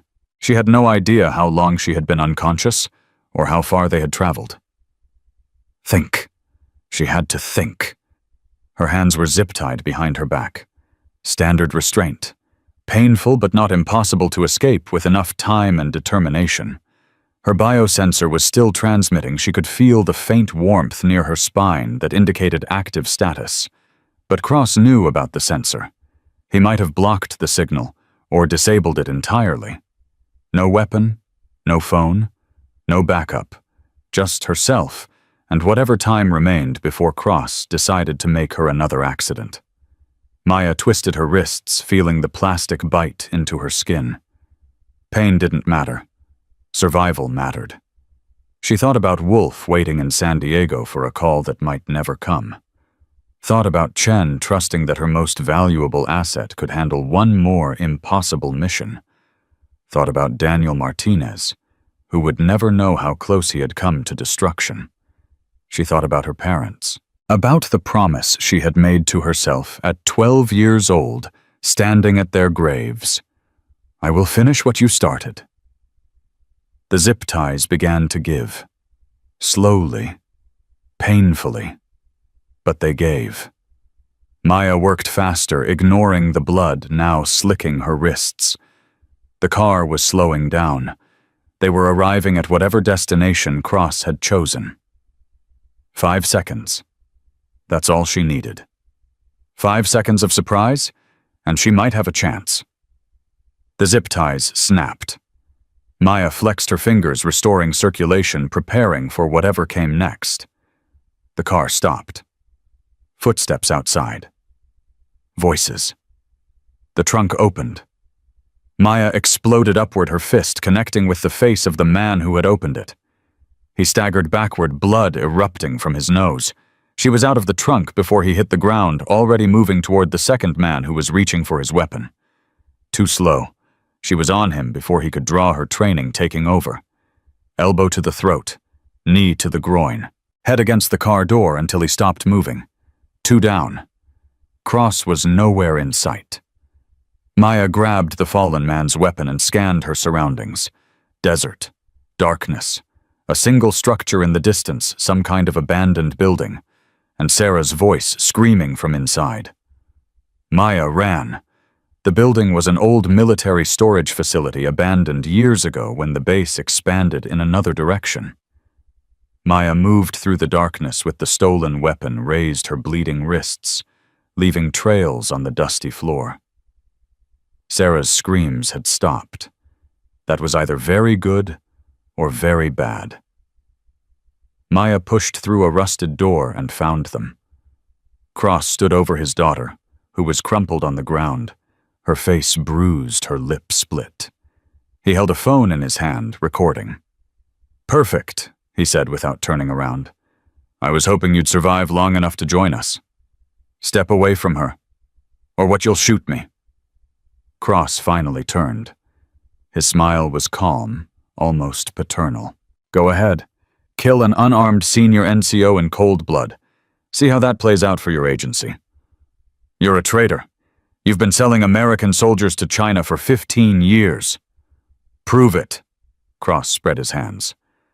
"The evidence in my safe gone. Burned the moment I realized Sarah was compromised. The two men outside private contractors with no connection to me. Everything that happened tonight is your word against mine. And Sarah is my daughter, a troubled woman with a history of mental instability who broke into my home, attacked me, and had to be restrained for her own safety." Cross's voice was smooth, practiced. "I have documentation going back years, medical records, incident reports, all carefully prepared for exactly this moment." Maya's finger tightened on the trigger. Every instinct screamed at her to end this, to put a bullet in the monster's head and damn the consequences. But Cross was right. Without evidence, without witnesses, his death would only create more problems. The network would scatter, the intelligence would be lost, and Maya would spend the rest of her life in prison for murdering a decorated American soldier. "You think you've won," she said. "I know I have." Cross walked toward her slowly, confidently. "You're young Ms. Reyes. Talented, clearly. But you don't understand how the world really works. Men like me don't get caught. We have too many friends, too much leverage, too many people who depend on our silence." Men like Callahan thought the same thing.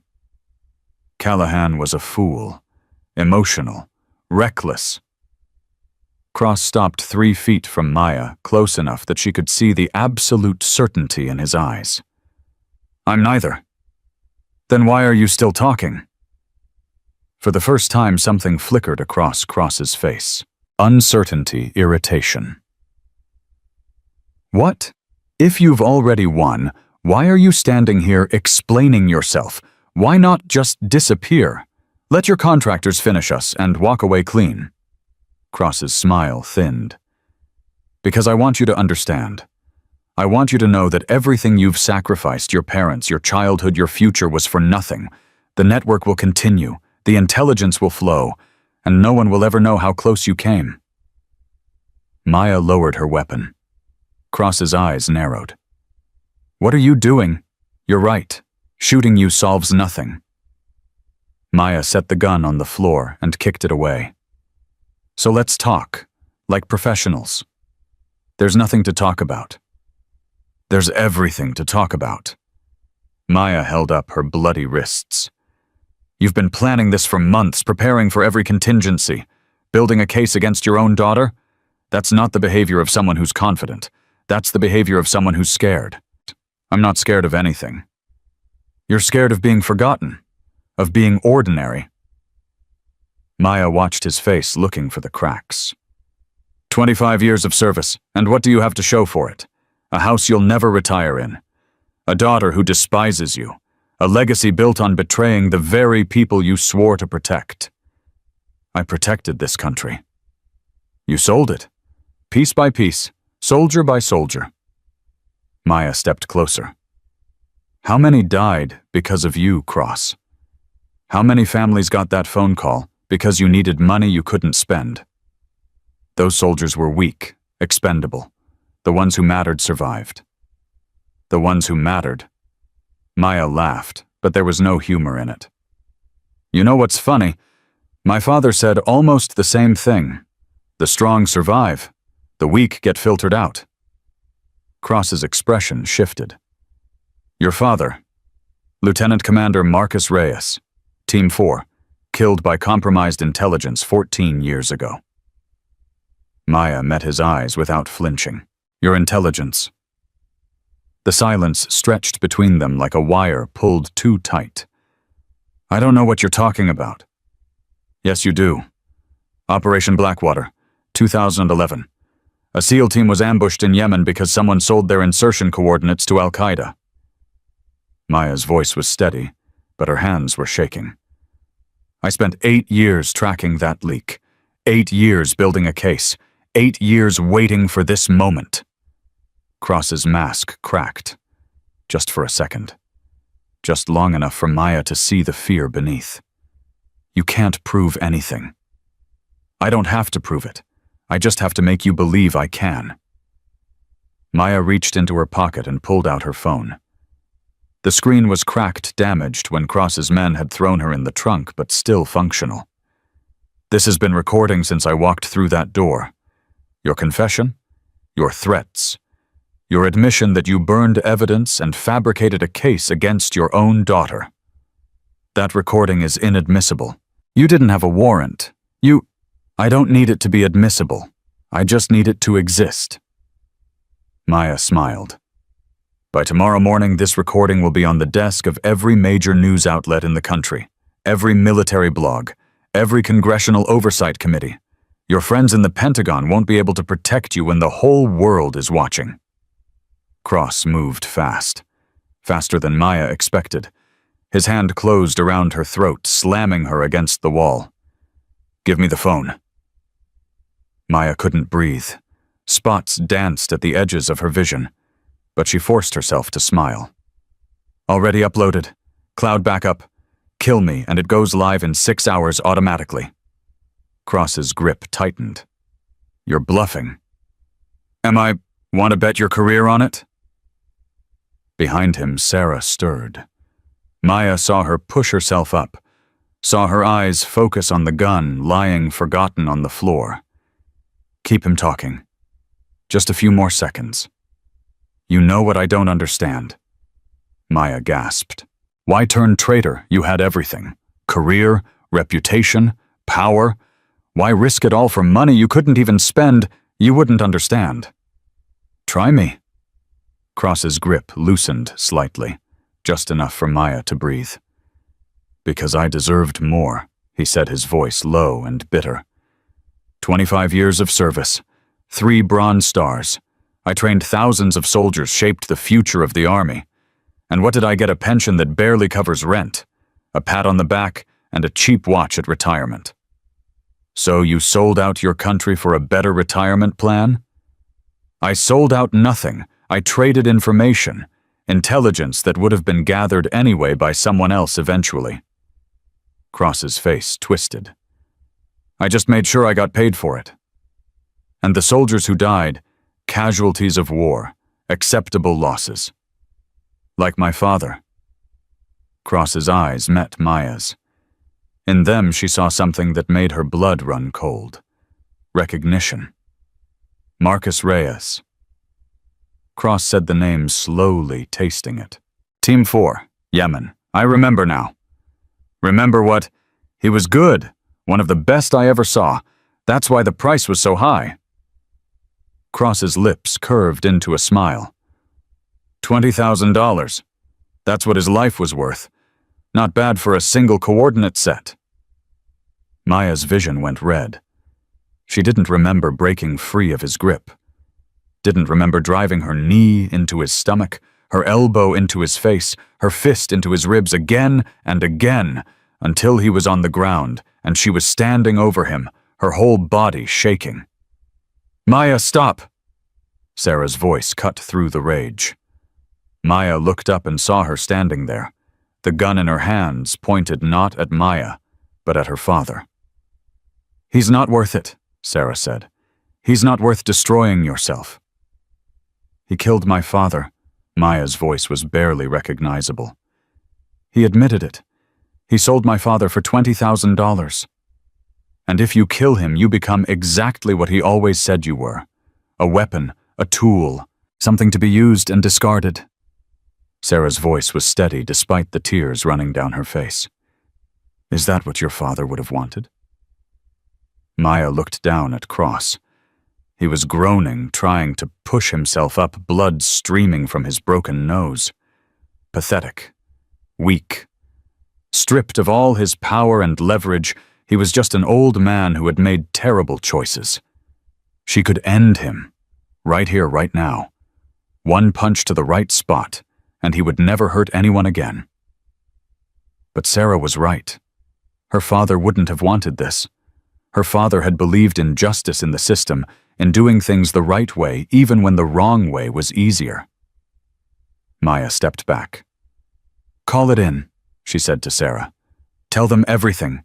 The network, the safe, the confession. The recording. Real, not uploaded yet, but it will be if anything happens to either of us." Maya pulled out the cracked phone. "Insurance, something your father should have taught you about." Sarah made the call. Within minutes, the sound of helicopters filled the air. Wolf arrived with the extraction team 20 minutes later. He found Maya sitting outside the building, staring at nothing, her bloody hands resting on her knees. "You're alive," he said, dropping down beside her. "Apparently. The recording, Chen has it, should be enough for a full prosecution." "More than enough." Wolf was quiet for a moment. "He confessed to your father's death." "He bragged about it." Maya's voice was hollow. $20,000. That's what my dad's life was worth to him." Wolf didn't say anything. He just sat there, solid and present, while the extraction team moved around them. Cross was loaded into a transport vehicle, bound and gagged, his eyes wild with the sudden realization that his world was ending. Sarah went with the FBI agents who arrived to take her statement, her face a mask of exhausted grief. It was over. 14 years of rage, 8 months of undercover work, 3 weeks of impossible danger, all of it finally finished. "What happens now?" Maya asked. "Now you rest, heal, let the system do its job." "And then?" Wolf was silent for a long moment. "That's up to you. Chen wants to talk to you about next steps. There are other networks, other predators." "There always are." "Yes." Wolf stood offering her his hand. "But for tonight we won. That counts for something." Maya took his hand and let him pull her to her feet. Her whole body ached, her wrists throbbed, her head still pounded from the blow that had knocked her unconscious. But she was alive. Sarah was alive. And William Cross was going to spend the rest of his life in a cell knowing that everything he built had been destroyed by a 20-year-old girl he had dismissed as invisible. "It counts for everything," Maya said quietly. 3 months later, Maya sat in Deputy Director Chen's office at CIA headquarters, watching the rain streak down the windows. "The trial concluded yesterday," Chen said. "Cross received 4 consecutive life sentences, no possibility of parole. And Sarah, cleared of all charges. She's been offered a position with the Defense Intelligence Agency. Fresh start, new assignment." Maya nodded slowly. She had visited Sarah once, 2 weeks after the Texas operation. They had talked for hours about guilt and grief, and the impossible weight of family betrayal. Sarah had thanked her. Maya hadn't known how to respond. "There's something else," Chen said. "The investigation into Cross's network revealed something we didn't expect." "What?" Chen slid a folder across the desk. Maya opened it and felt her breath catch. A photograph. 2 men standing together in front of a military helicopter. One was William Cross, 15 years younger. The other was her father. They served together, early in Cross's career before he turned. Chen's voice was gentle. "According to the records, your father was the one who recommended Cross for his first instructor position." Maya stared at the photograph, her father's smile, the casual arm around Cross's shoulder. 2 men who looked like brothers standing at the beginning of careers that would lead in very different directions. "Does this change anything?" Chen asked. Maya was quiet for a long moment. "No," she finally said. "My father believed in people, trusted them. That's not a flaw, that's what made him a good soldier and a good man." She closed the folder. "Cross betrayed that trust. That's on him, not my father. You've grown a lot in the past year. I've survived a lot in the past year." Maya looked up. "What happens now?" Chen leaned back in her chair. That depends on what you want. You've earned a rest, Maya. A real one. The agency will provide resources, new identity relocation, whatever you need to build a normal life. Is that what you're recommending? That's what I'm offering. Chen's eyes were unreadable. But I know you well enough to know that normal isn't what you're looking for.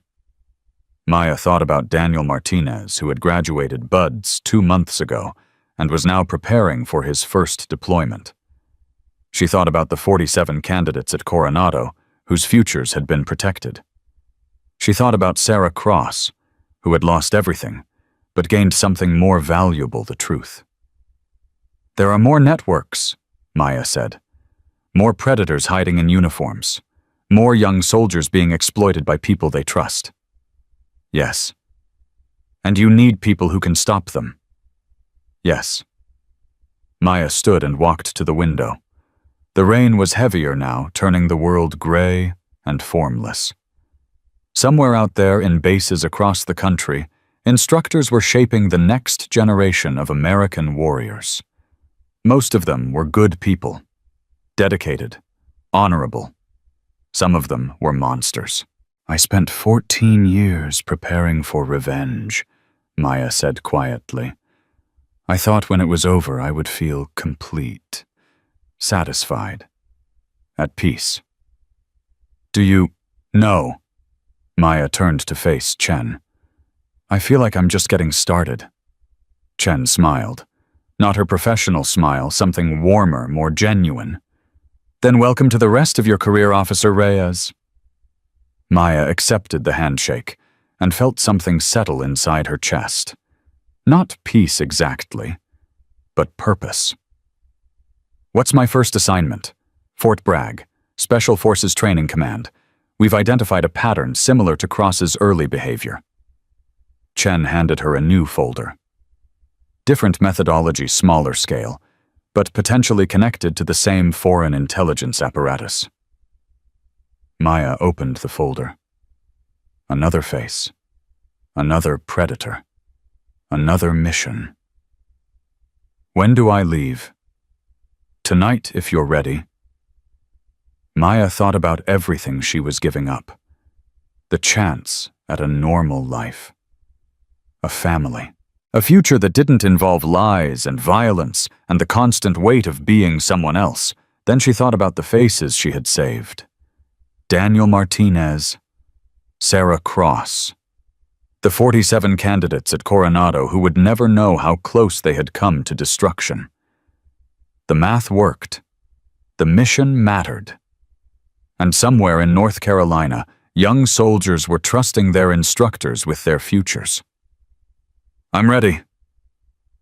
Wolf was waiting in the hallway when Maya emerged from Chen's office. He looked different, rested, almost relaxed. The haunted quality that had defined him during the Coronado operation had faded, replaced by something quieter. Fort Bragg, he said. Not a question. Chen told you. Chen tells me everything. I'm your handler for this one. Wolf fell into step beside her as they walked toward the elevator. New cover identity, new target, same mission. Does it ever get easier? The work, yes, with practice. The weight. Wolf shook his head. No, that you carry forever. They reached the elevator. Maya pressed the button and watched the numbers climb. I found something, Wolf said. In Cross's files. A letter he wrote, but never sent. To who? Your father, dated 3 days before the Yemen operation.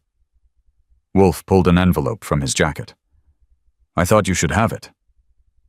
Maya took the envelope. Her father's name was written on the front in Cross's precise handwriting. What does it say? I didn't read it. That's between them. Wolf paused. And you, if you choose. The elevator arrived. Maya stepped in the envelope, heavy in her hands. Thank you, she said. For what? For giving me the choice. Wolf nodded once. The doors closed between them. Maya opened the envelope during the flight to Fort Bragg. Her hands were steady. She had learned to control her emotions during 8 months of undercover work. But her heart was pounding.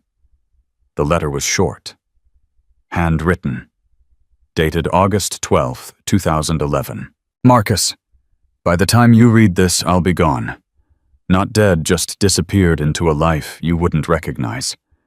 I want you to know that I tried. For years, I tried to be the man you believed I was. The instructor, the mentor, the soldier who put country above everything. But the country doesn't love us back, Marcus. It uses us, discards us, forgets us the moment we're no longer useful. I'm tired of being forgotten. You'll think I'm making excuses. Maybe I am. But understand this, I didn't choose this path because I hate what we stood for. I chose it because I finally realized that what we stood for was a lie. There are no heroes, Marcus. Only survivors. I'm choosing to survive. I'm sorry. William. Maya read the letter 3 times. Then she folded it carefully and placed it back in the envelope. Cross was wrong. There were heroes. Her father had been one of them. Wolf. Sarah. The countless soldiers who served without recognition, sacrificed without reward, protected without expecting gratitude. The country wasn't perfect. The system wasn't fair. But the people inside it, the ones who believed, who served, who gave everything they had, they were worth protecting. Maya tucked the envelope into her bag and looked out the window at the clouds below. Somewhere ahead, Fort Bragg was waiting. A new identity, a new mission, a new predator who thought he was untouchable. He was wrong. They were all wrong. Because Maya Reyes had spent 14 years learning how to be invisible. And invisible people saw everything. 2 weeks later, Maya, now Elena Vasquez, civilian administrative assistant, served coffee at a command meeting and listened to Colonel Harrison Brooks discuss training protocols with his subordinates. He was charming, professional, respected. He was also receiving payments from an offshore account linked to Russian intelligence. Maya smiled and refilled his cup. Thank you, Elena. You're a lifesaver. Just doing my job, sir. Brooks returned to his meeting. Maya returned to her cover. The work continued. The mission went on. And somewhere in the quiet depths of her memory, Maya heard her father's voice. The strong survive, but the good endure. She intended to do both. 6 months after Fort Bragg, Maya stood at her parents' graves. It was the first time she had visited since their deaths. The headstones were simple military issue, identical to thousands of others in Arlington. Marcus Reyes, Elena Reyes, beloved parents, faithful servants. Maya placed a single white rose between the stones. I finished it, she said quietly. Cross is in prison. Callahan is in prison. The networks they built are destroyed. The wind rustled through the trees. Somewhere a bird called. I know you would tell me to stop, to find a normal life, to let someone else carry this weight. Maya touched her father's headstone. But I can't. There are still monsters out there hiding in uniforms, hurting people who trust them. Someone has to stop them. She stood in silence for a long moment. I hope you're proud of me. I hope you understand why I can't stop. I hope wherever you are, you know that your sacrifice mattered. Maya straightened and looked out over the rows of white headstones. Thousands of lives, thousands of stories, thousands of families who had given everything. I'm your daughter, she said, and daughters don't quit. She walked away from the graves with dry eyes and steady hands. The mission was waiting. It was always waiting. But for one moment, standing among the honored dead, Maya Reyes had allowed herself to remember why she fought. Not for revenge. Not anymore. For justice. For the voiceless. For the ones who couldn't protect themselves. For the 20-year-old kitchen workers and the confused recruits and the daughters who had to choose between family and country. For everyone who had ever trusted someone in uniform and been betrayed. Maya Reyes walked out of Arlington National Cemetery and climbed into a waiting car. Chen was inside another folder in her hands. New assignment. Always. Chen handed her the folder. Ready. Maya opened it. Another face, another base, another monster. She smiled. Always. The car pulled away, carrying her toward the next mission, the next identity, the next fight. Behind her, the graves stood silent and eternal. Ahead, the work continued. Because some people were born to be invisible. And Maya Reyes had learned to use that invisibility as a weapon. Not for destruction, for protection. Not for revenge, for justice. Not for herself, for everyone who would never know her name. She was the girl nobody noticed, the kitchen worker nobody remembered, the 20-year-old who had taken a punch from a decorated senior chief and destroyed his entire world within 7 minutes. And she was just getting started. The predators thought they were untouchable, thought their uniforms protected them, thought no one was watching. They were wrong. Someone was always watching. And her name was Maya Reyes.